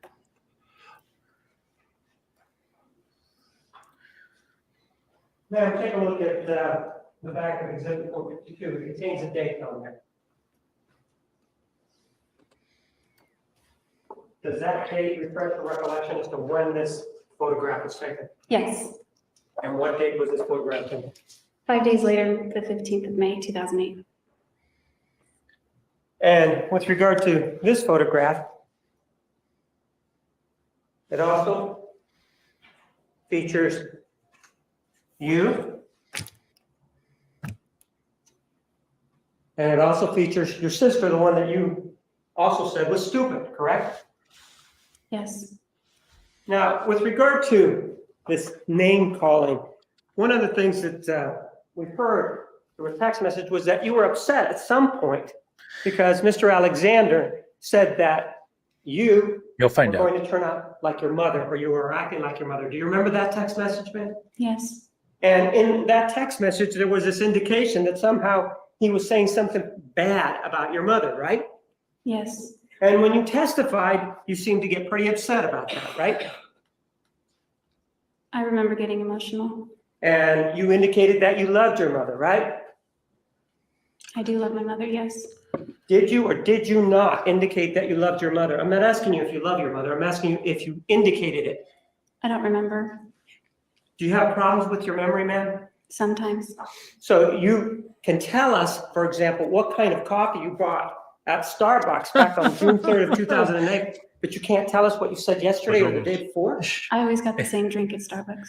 Perfect. And you can example. tell us, for example, what type of sex you had with Mr. Alexander many years ago, but you're having trouble telling us what you said a couple of days ago? When I'm under stress, yeah, it affects my memory. I thought you said the relationship with Mr. Alexander was very stressful. Some of the sex wasn't. Pardon? Some of the sex wasn't. So you, and what you're telling me? At times I did. So you enjoyed it at times, yet he was abusive, and every time you engaged, it was him forcing it upon you. But sometimes it was enjoyable. Yeah. This woman.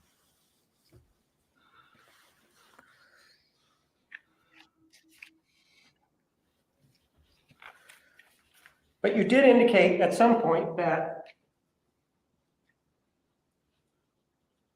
as part of your examination, also that Mr. Alexander at some point said something about your grandparents also. Do you remember telling us that? My grandfather. Right, that he made some pejorative comment or some bad comment about him, right? Yes, his name. Right. And one of the things that seems to be coming out here is that you seem to have a double standard here. with regard to making comments about people, don't you? Yes, I do.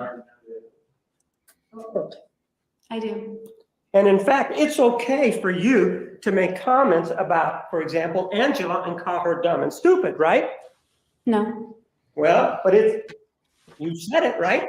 I did. And we heard on the telephone conversation that you were laughing when you said that, right? Yeah, it was sentimental, kind of. You were laughing. You weren't upset when you said it, were you?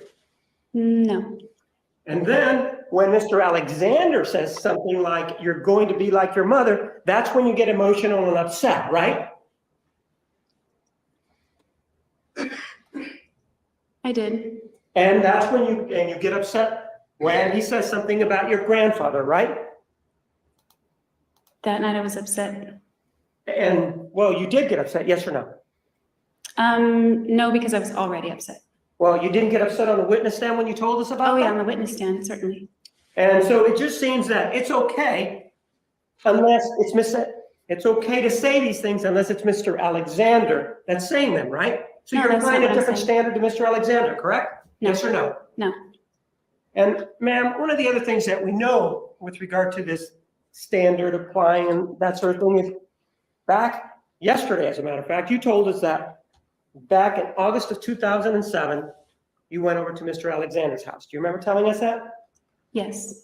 And you remember telling us that at that time, you were broken up with Mr. Alexander, right? Yes, I'd broken up with him. Well, you'd broken up with him or he'd broken up with you, one of the two, right? I broke up with him All right. about a month And before. you broke up with him on June 29th of 2007, right?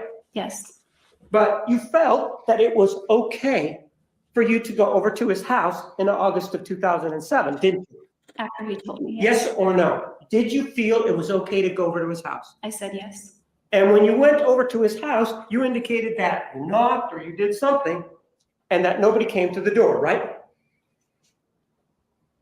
I went to his house a lot in August, so it depends on the Ma'am, I'm incident you're talking referring about the to. incident that you told us about yesterday. Do you remember the one that you related that involved the killing? Do you remember telling us about that? I did not knock. And you did go over there and at some point you started to peep in to the house, didn't you? Blue. Yes.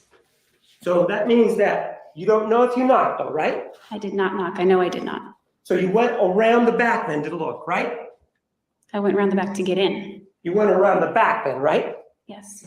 And when you went around the back, you're telling us you went around the back to get in, right? Yes. But when you got to the back to get in, you started to look at what was going on, right? I glanced in as I was walking to the sliding glass door. You did walk in and you were looking at what was going on, right? I did not walk in.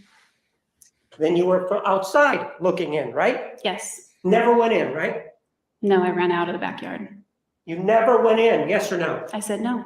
And when you went and looked, you saw Getting something that feisty. upset you, right? Yes. You saw Mr. Alexander, right? I didn't know it was him at first, Yes but or yes, no? Did that you was see him during that encounter? Yes.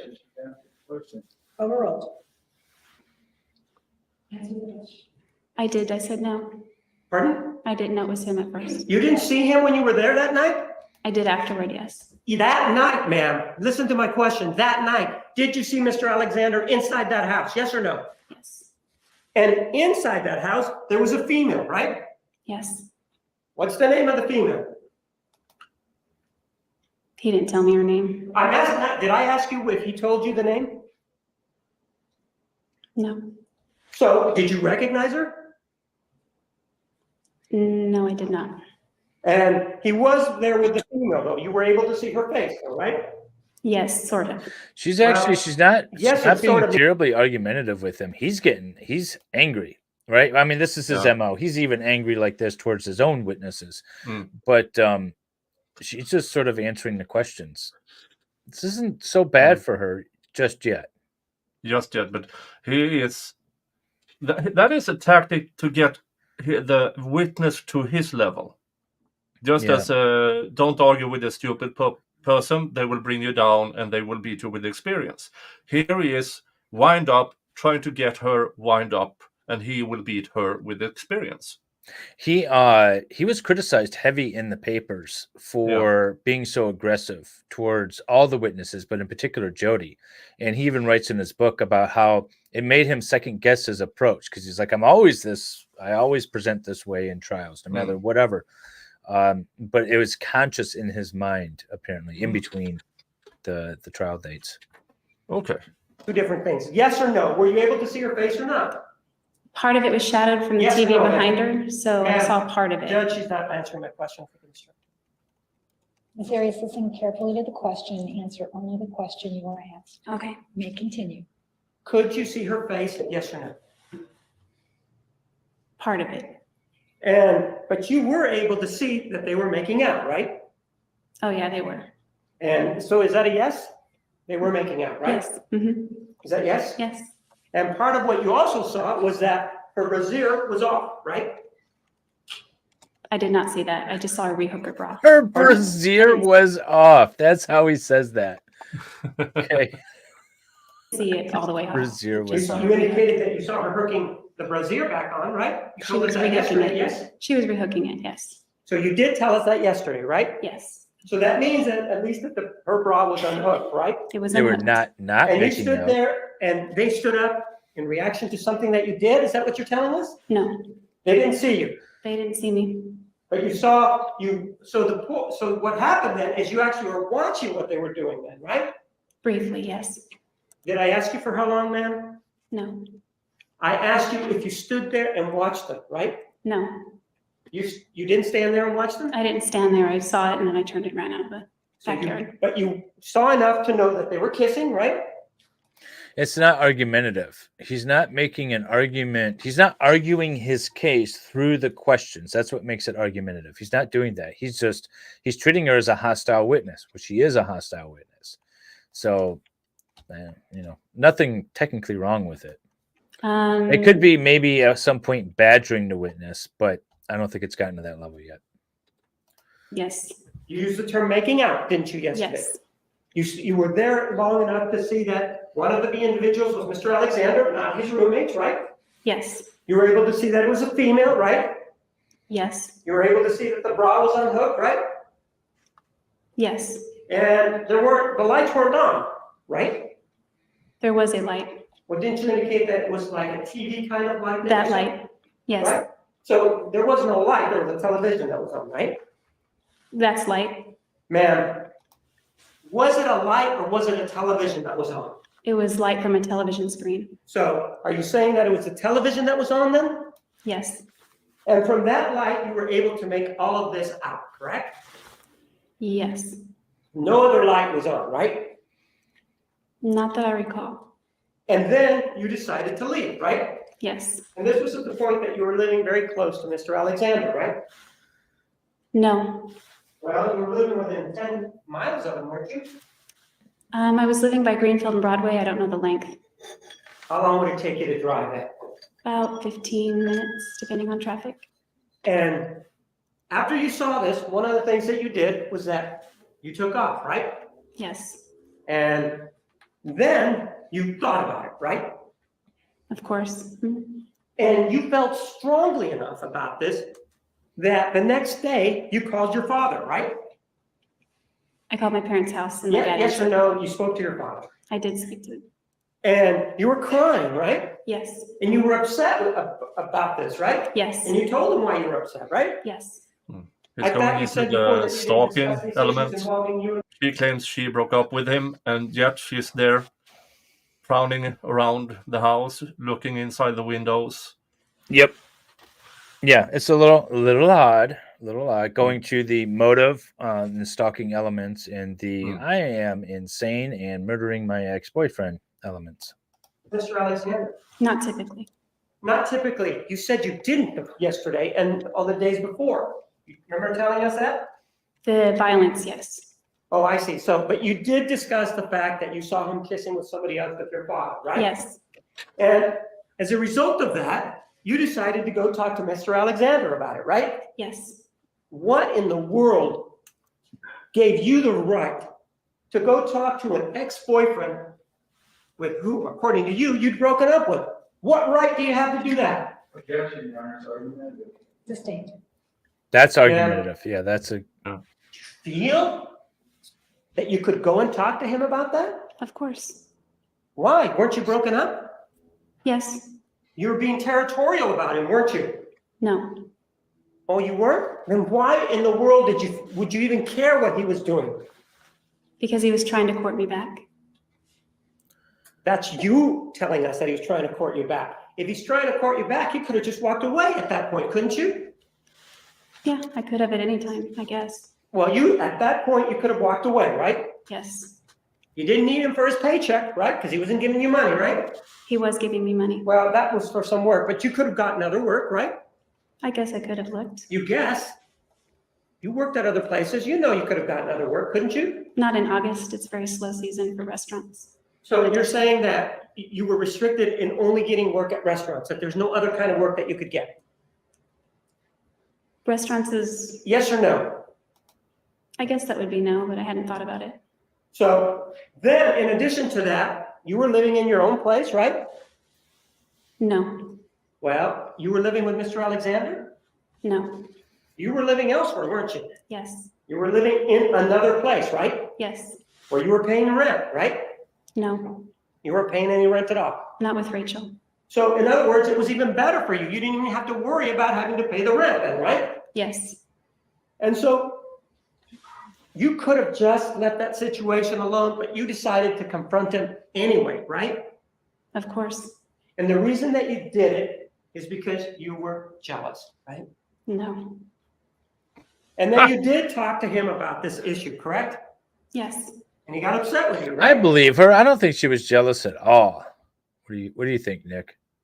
I think she's absolutely 100%. She's just concerned. That's all. Yeah, concerned about her ex-boyfriend moving on so fast. Sure. I don't like his approach. I don't like his approach either. But the jury has seen him consistently like this with all of his own witnesses. And he's an angry little elf. That's his persona. Mm. I hate this gnome. no, Yeah. He didn't get upset and scream and run upstairs. Isn't that what you told us yesterday? yes, he did. So, ma'am, to go back to this issue involving the text messages, one of the things that you told us was that there was a text message that you sent to somebody by the name of Steve Carroll, right? Yes, And that it was a two-part text message, right? yes, And this two-part text message, one part ended up going to Mr. Alexander, right? yes, And that he got upset about it, right? very yes, And after he got upset about it, one of the things that he wanted was to see the second part of this text message, right? yes, And so you lied to him at that point, right? no. Well, you fabricated a second text message, didn't you? After that point, yes, So are you telling me that fabricating a text message is not a lie? no, I'm not saying that. So you did lie to him, Mr. Alexander, right? Worst Disney movie ever. Yeah, I saw your other Yes and post. no. So you think that sending him that text message and telling him this is the second part of the text message, that's not a lie, even though you fabricated it. That part was the lie. And so you then were asking, Can't keep her well, lies straight. how did that make you feel Steve Carell. when Mr. Alexander was sending you these text messages involving Mr. Carroll? Do you remember that line of questioning? Yes, It's creative truthing. We're applying a different standard here then, right? It's my truth. Sustained. With regard to this issue of how you feel, isn't that the same way that you felt when you were peeping in his window in August of 2007? Isn't that the same kind of feeling that you were having the same as what? as the one involving Steve Carroll? I don't know. You were mad at Mr. Alexander both times, weren't you? I wasn't mad at Alexander. You weren't mad at him, or you were upset with him then, right? At what time? Either time. Steve, Carol, no. The girl from Phoenix, yes. And so it just seems that it's okay for you to lie to him about a guy, but when it comes to him being with some other girl, you decide to confront him, right? Yes, And one of the other things that you told us yesterday was that you were monogamous with Mr. Alexander, right? sexually monogamous, yes. Man, you told us you were monogamous, and that's what Like a monogamous Bill means, Clinton sexually, answer. doesn't it? I think it means more than that sometimes. Well, in this case, monogamous means sexually, doesn't it? Restate your question. When you say monogamous, it means sexually, doesn't it? Which time? The time that we're talking about right now, involving Mr. Alexander, no other time. Our relationship evolved, so. I'm not asking you if it evolved. At the end, right when you killed him, you indicated that you were monogamous with him, right? Yes, And at that time, you then left the killing scene, if you will, and you went up to Utah, right? yes, And when you went up to Utah, ma'am, you ended up with somebody by the name of Brian Burns, right? yes. And you ended up in Burns. his bed, right? I think it was a love sack. Okay, and with regard to at that point, according to you, Mr. Alexander still wasn't dead, was he? It wasn't discussed. Well, did I ask you whether or not you discussed it with Mr. Burns? I didn't, did I? I wasn't talking about Mr. Burns. I'm asking you at that time, didn't you tell us yesterday, at the time that you went up to Utah, you weren't sure if he was dead? Do you remember telling us that? Not in Utah, from the Hoover Dam or right before the checkpoint. So when did you know that he was dead? Tell me that. Okay, so it was okay for her to be with Mr. Burns just a day after she unalived Travis because Travis was dead. So then she was being monogamous. Yeah, but Sexually she told on day 20 or yesterday that she didn't know he was actually dead until they found him, or a day Yes. after. Yeah, it was like 5 days later or 6 Yeah, days later. so yeah. that logically means that when she went to Mr. Burns and making out, Yes, she She didn't wa- know if she he was was- dead or alive. yeah, and such still in a relationship. But she was sexually monogamous, and that's what she was concerned with. Ah, Yes. sure. She has weird things. Well, I got confirmation of it on June 10th, but So, okay, if you got confirmation on June 10th, you met with Mr. Burns, what, before June 10th, didn't you? yes, You met him on the 5th, right? yes, And so at that point, you didn't know, according to your own story, that Mr. Alexander was dead, right? I guess I knew. She was single and ready to mingle. Wasn't accepting it. You either knew or you didn't. Which one is it, man? Make up your mind, please. Objection, ask and answer. Ask another question. Yeah, that was in his You know he book, was John. dead when you were Mr. Burns and he were kissing. Objection, ask and answer. This is Overruled. the question. Overruled. Yeah, I think I did. You think you did, but you're not sure at that point. I wasn't really in my own mind. I was out of my mind, sort of. So if you didn't think he was dead, if that portion of you didn't think he was dead, then it's okay for you at that point, if you didn't think he was dead, to sort of roll around with Mr. Alexander then, with Mr. Burns. Then that was okay, right? I'm single. Right? Just like he was on August 7th of 2000, on August 8th of 2000, in August of 2007, right? Yes, So it's okay for you, then it should be okay for him, right? it was okay Then why did you confront him the next day if it was okay? because he was still courting me. I wanted to know where I stood. And so because of he was still, your definition, courting you, you felt that you deserved an explanation, right? Yes, Hadn't you just had intercourse with Mr. Alexander on the 4th of June? yes, And if he was still alive, he would have deserved an explanation then for you being with Mr. Burns, right? no, Well, no, aren't we, you're applying a different standard here, aren't you? no. You're saying it's okay for you to confront him. She doesn't about like the situation. idea, the image being out there that she did this to Travis, engaged with him on June 4th in a intimate way, and then unalived him on June 5th, and then went right to another man to engage in activities. She doesn't like that image, and I'm not sure why, because I feel like it's wholesome. It's a wholesome image. For her. Yeah, But very not okay for wholesome. Mr. Alexander to confront you, right? If he wanted to confront me, it would have been okay. Ma'am, with regard to the exhibit number Wait, hang on. 452, She's not a it does whore. show you, right? Correct? Yes, And it shows again Angela, correct? yes, Technically something correct. else on there, Nobody doesn't it? paid her. Yeah, that's true. Yeah, nobody paid her. He's coming back to this image, which he started with, which is interesting. I'm gonna see if he goes where I think he's going. Doesn't it show your hand? yes. And in fact, This let is me show you great. another close-up of that hand.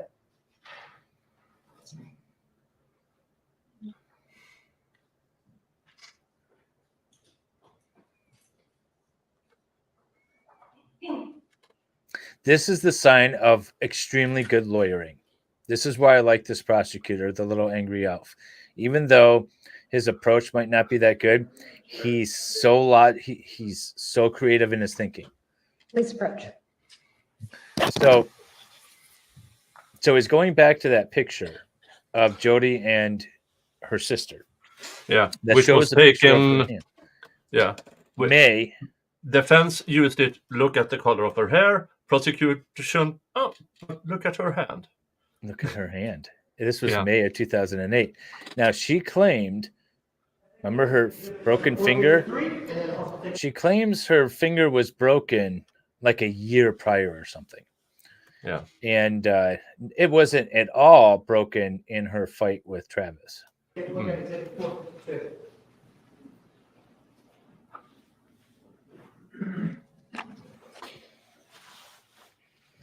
Exhibit 453 is a close-up of your hand, right? Yes, And you can also see the jewelry around your sister's neck. yes, Exhibit 453, correct? yes, And you previously have told us about exhibit 452 and when it was taken and who's in that photograph, correct? yes. I move for the admission of exhibit 453.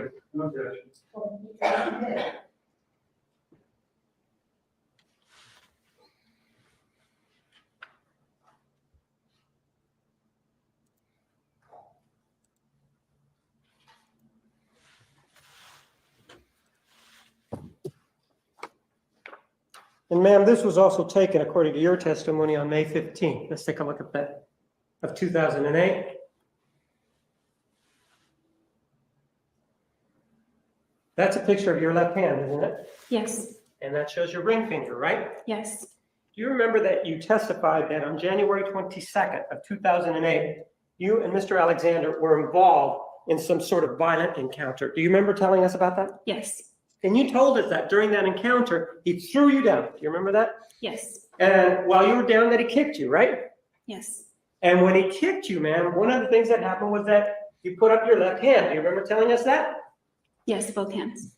Well, you told us specifically about your left hand, right? Yes, And when you went to put up your left hand, according to you, he kicked you and he damaged your ring finger on the left hand, correct? yes, And in fact, you even held it up for us, didn't you? yes. And it was crooked when you showed it to us, wasn't it? It's bent. Yes, It's bent. Show us how bent it is again, ma'am. It's higher so we can see it sideways. Ma'am, if he caused that damage on January 22nd of 2008, that would have been before this picture that we have here, which is exhibit number 453. It would have been about 5 months before that, right? it was before that. 5 months, right? 4. 4 months then, right? Yes, You don't have a bent finger here in exhibit 453, do you? my finger is bent there. You're saying that your finger is bent there. Yes, just Hold the up your same. finger again. Sideways so we could also see it. When my fingers are straightened, this one stays. And bent. that's what it looks like, your finger. And you're saying that's what happened on January 22nd, 2008, right? Yes, Ma'am, one of the other things involving this particular finger, it seems to have had its run, if you will, of bad things happen to it, right? this finger. Yes, the left ring finger. Debbie Shire. This is MLS, and then that is Nick Starr of Trial Watch. If you're watching on my channel, you'll get a link. You'll see a link pinned at the top of the chat over to Nicholas's channel and vice versa, because we are dual streaming this, and we are competing for likes and super chats and member gifts and all that good stuff. But welcome to both of our channels. We do this every Tuesday and Saturday at noon Eastern, 6 p.m. Swedish time. Yeah, so you can all on Dave's channel can press that link, go over, give me the thumbs up if you haven't done it yet. Or skip the thumbs up over there. It's a very, very friendly competition. Yes. And the same with the people at my channel. Go over to Dave, remove your thumbs up, and I want to finish this up a little bit. But I was so excited to. I'm just ignoring that. I was so excited to get to this part of the trial because I knew this was coming. And this is why I say that he's a good lawyer. He saw that picture and he's like, oh, well, here's proof that her finger was actually broken during the scuffle. And this is a perfect example of circumstantial evidence, by the way, too. You know, people talk about, oh, it's only circumstantial. Well, so everyone that's listening now or on repeat, do you believe that Jodi's finger was broken in the scuffle with Travis? In the unaliving of him? If you do, then you know that's a perfect example of circumstantial evidence. Right there. And I don't remember the exact picture of her hand finger, but if it depends if she had it straight or if she had her fingers bent in that picture. But the important thing here is he is putting that in the mind of the juror. Mm-hmm. And if he is correct, well then Miss Arias just done a Amber thing.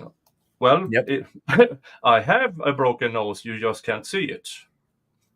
Yeah, exactly. Yeah. No, this was really good. This was masterful. I want to see where Jodi goes with her explanation. We'll see. Yeah. I don't know. Well, you talked to Ryan Burns about it, didn't you? Yes. And you told him that that finger, the left ring finger, had been damaged, right? Injured, didn't you? I don't know if it was the left. You don't remember telling him it was the left ring finger, Matt? No. Do you have a problem with memory? Occasionally. And so some of the things that you've told us, for example, then about other things in the past, you may have also had problems with your memory then, right? Yes. And so whatever you told us in the past is somewhat suspect then because your memory may be lacking. You're actually an argumentative. I only told things I remember clearly that are crystallized in my mind. With regard to Mr. Burns, you do remember who he was, right? Yes. And you do remember that you went over to West Jordan to meet him, right? Yes. And you do remember that you did meet him that Thursday, and it was sometime around 11 o'clock in the morning, right? I think so, yes. And when you met him, you guys decided to go somewhere to a restaurant for some sort of business meeting, right? Yes. And during that time, didn't you have a bandage on your finger? Yes. And it was your left finger, wasn't it?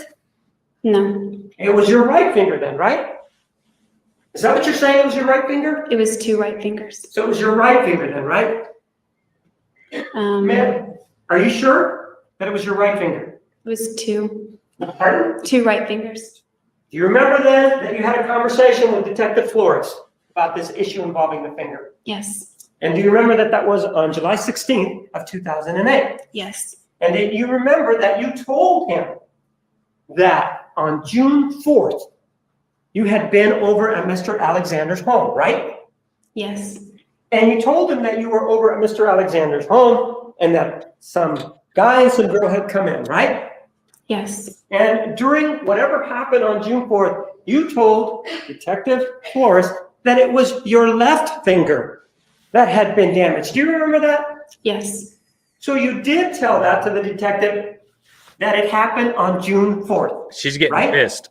Yes. Does that then refresh your recollection, and we'll play it so that we know what we're talking about?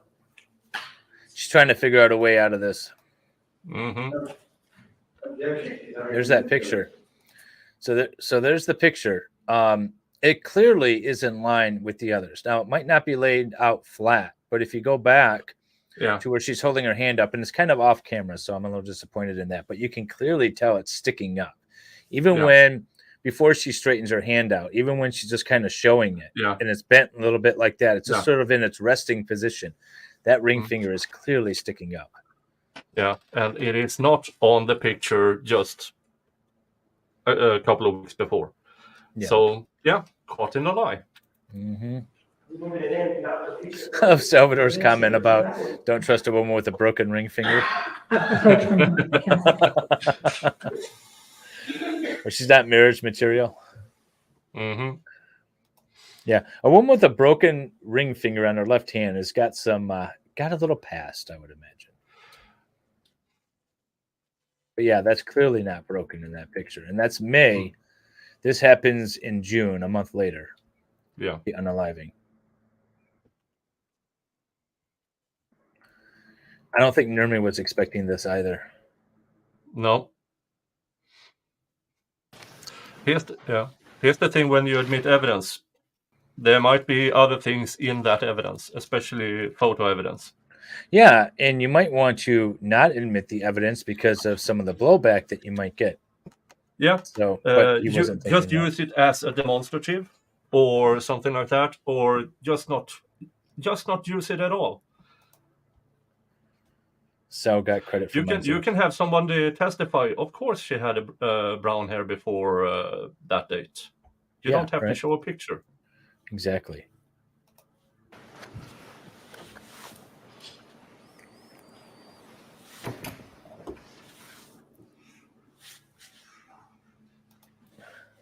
Yeah, there's going to be cannon lobbed up at the treehouse here pretty quick. Mm-hmm.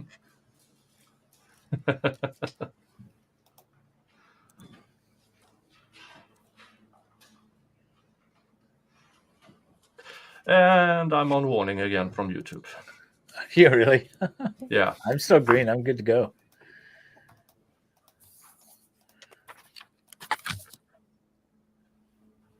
Yep, green, no problem. That's YouTube for you. Inconsistent.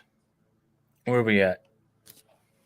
Okay, so we're a little over 2 hours. I just want to find a good spot to end. Oh, he's going to go through the interrogation video. Okay, Do but we that end before or after this? Oh, but I don't know how long this will take with the interrogation, and I don't want to. Yeah, So I don't want to go terribly long. Mm. Let's see here. We'll get into it a little bit, maybe. It looks like maybe just a few minutes. He's going back and yeah. All right, we'll watch this a little bit, and then we'll end it for today. And then you guys can pick up on Tuesday at noon Eastern, 6 p.m. Swedish time. We will have the next stream. Yay. Yeah. What happened to you? She got me. Where at? Me. Let me see. Where at? You actually show can't me? see it. If you look at my finger isn't the same though.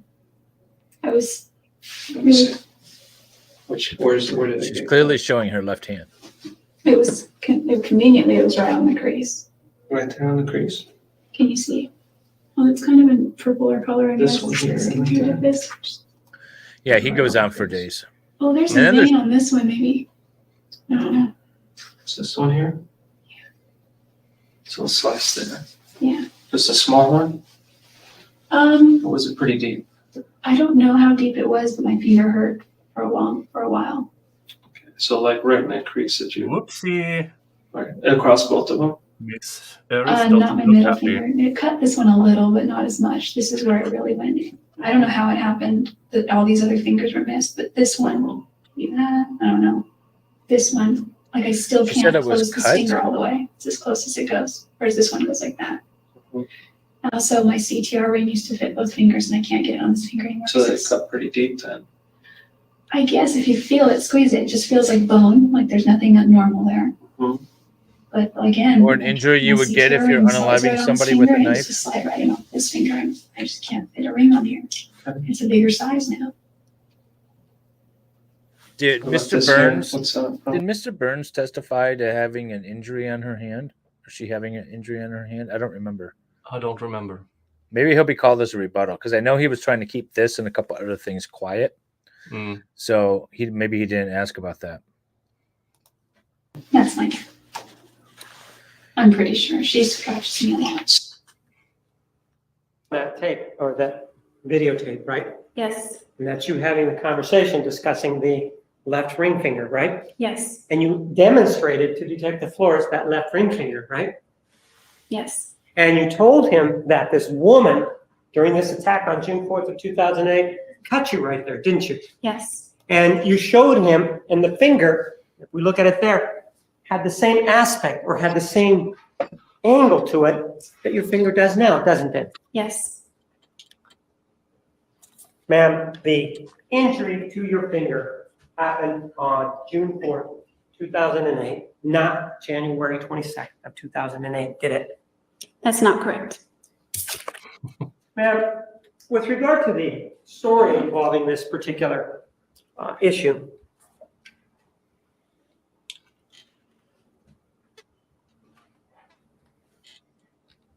you told us that it happened on January 22nd of 2008, right? Which issue?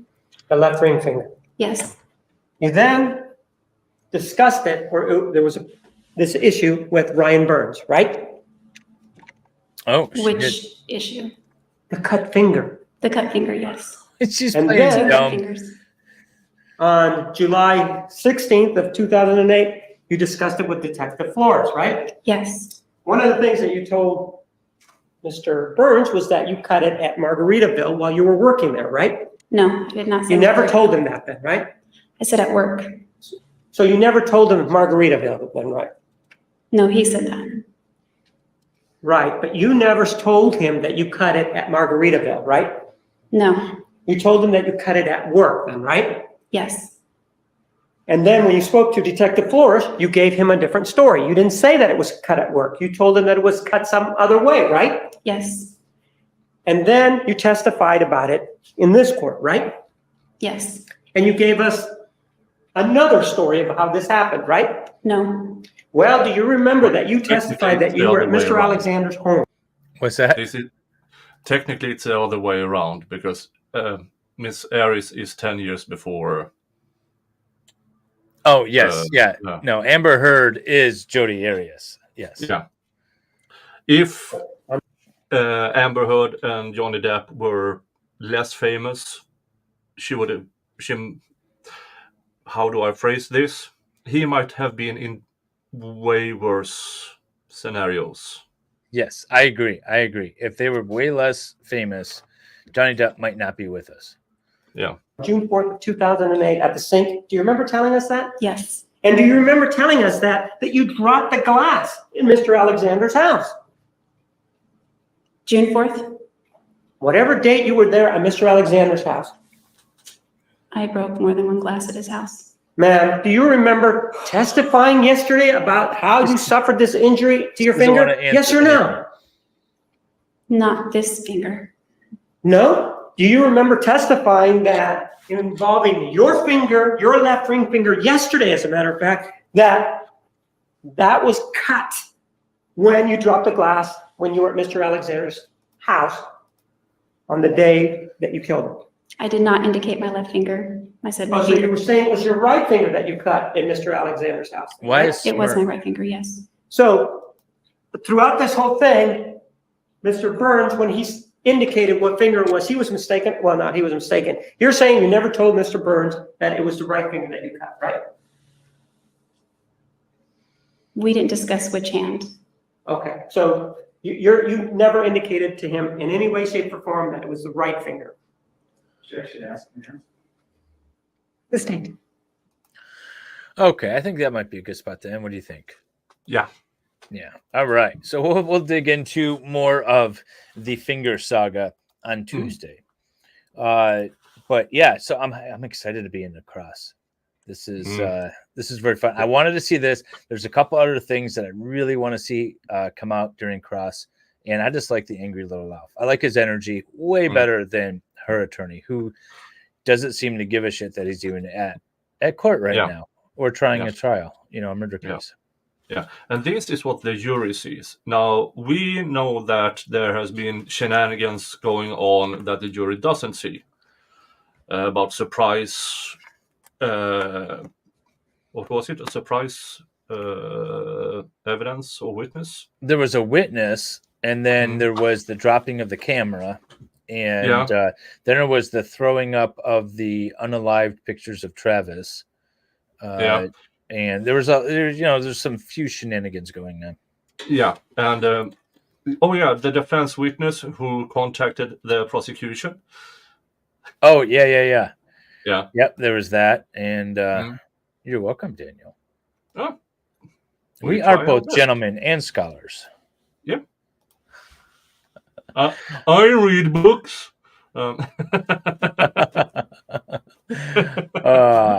So yeah, no, but this is, I mean, she just has so many lies, and out the gate, there was the finger thing.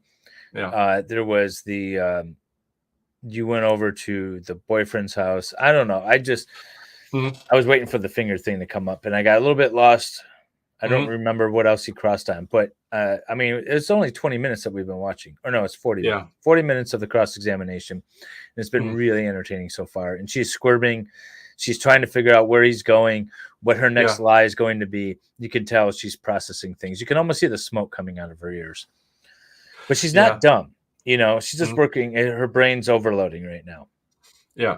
And he jumps a bit into this is an interrogation method, jump in timeline, because if you're lying, you only have that one timeline.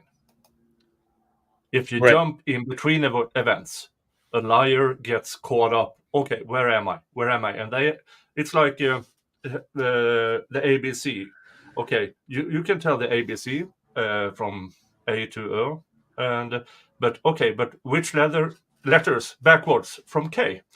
And all of a sudden you have to O. And if you made something up, you have a hard time remembering it. Well, I think that's what she's trying to do, because she doesn't remember everything that she testified to or everything that she said to everyone.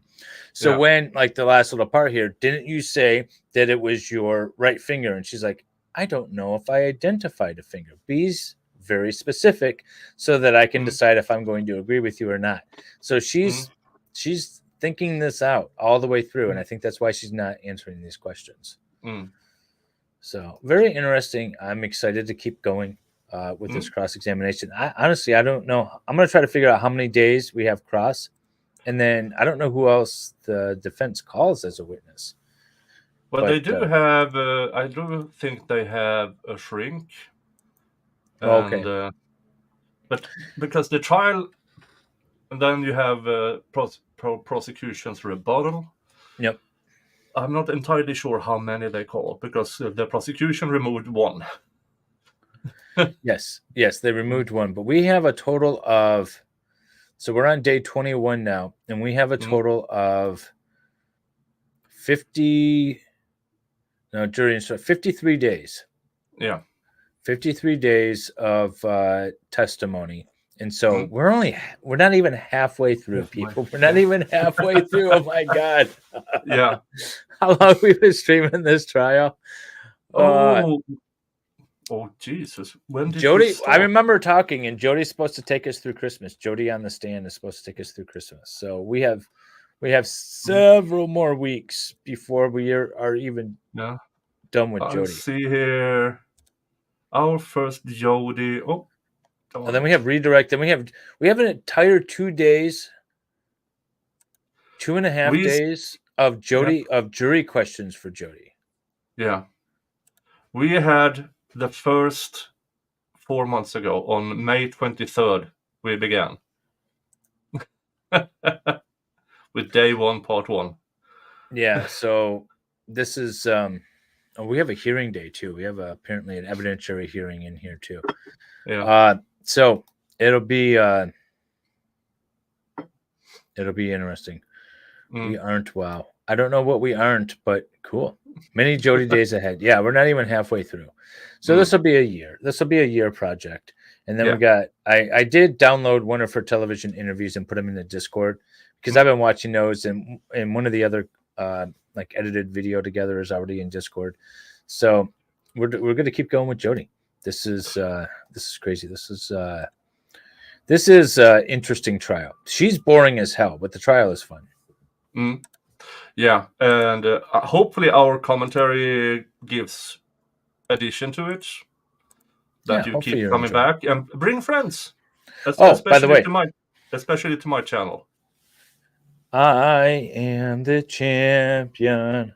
75 to 66. Dave got a little bit more thumbs up, and there was no members, no super chats in this stream. So I win overall. Overall, I am the champion. Dave is Nice. going to gloat About on damn this time. forever. That's right. Until Tuesday when I lose. I always seem to do poorly on Tuesdays. My chat must be, like working or something. I don't know what they do on Tuesdays. But thank you all in the chat for watching and giving a thumbs up. I hope you guys enjoyed. And if you're rewatching this, feel free to leave a comment or two. Yeah. All That of it also helps. helps the YouTube algorithm if you leave comments on as rewatch. That's right. My ears are hurting me today with these. I need to get new headphones or something. I feel distracted today. I'm ignoring the chat. I've been just thinking about not my ears hurting today. So I'm going to work on that maybe before the next stream.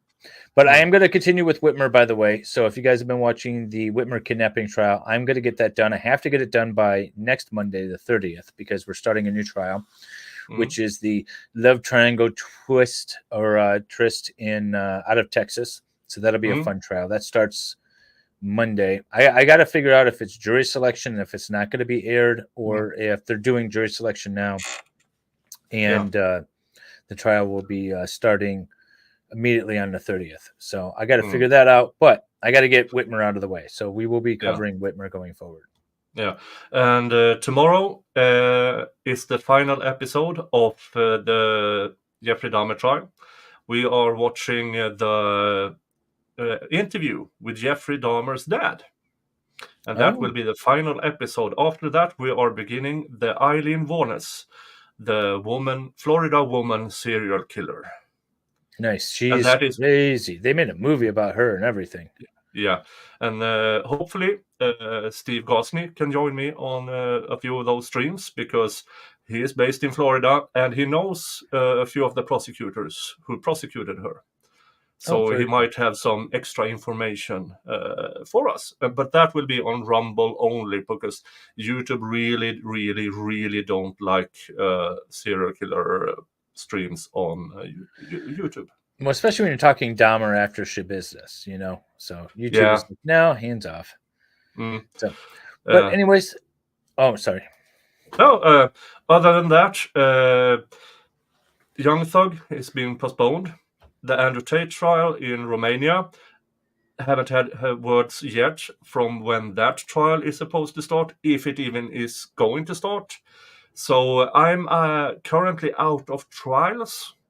So whatever trial starts Monday, I will cover it on either Court TV or Law and C-Word. Nicholas, are you going to watch Monster on Discord? That's the movie they made about her. Yeah, sure. I've seen it, but I can see it again. It's a good movie. Yes. Charlize Theron is amazing in that. Doesn't even look like her.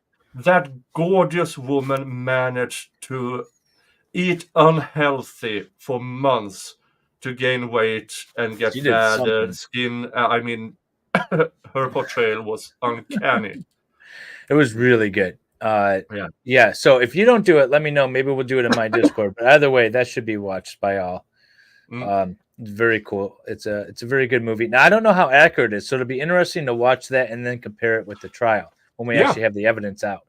So that would be kind of a good warm up and be like, all right, we're going to watch this movie. Now let's watch the trial. Not only to familiarize yourself with the story before the trial, but to just see how well they connect. Because a lot of these movies take some liberties. Yeah. So. And I'm going to redirect you to Salvador Dali. Yeah, I'm already set up for redirect to Salvador. Yeah. And I think he's going now. Is he going? Yeah, I think he's live now. I still have Baker live, so obviously I need to refresh my screen. Because Baker is not live. And oh no, Salvador. When is Salvador supposed to be starting? Oh, he is live. Why didn't he is live? Yeah. Okay.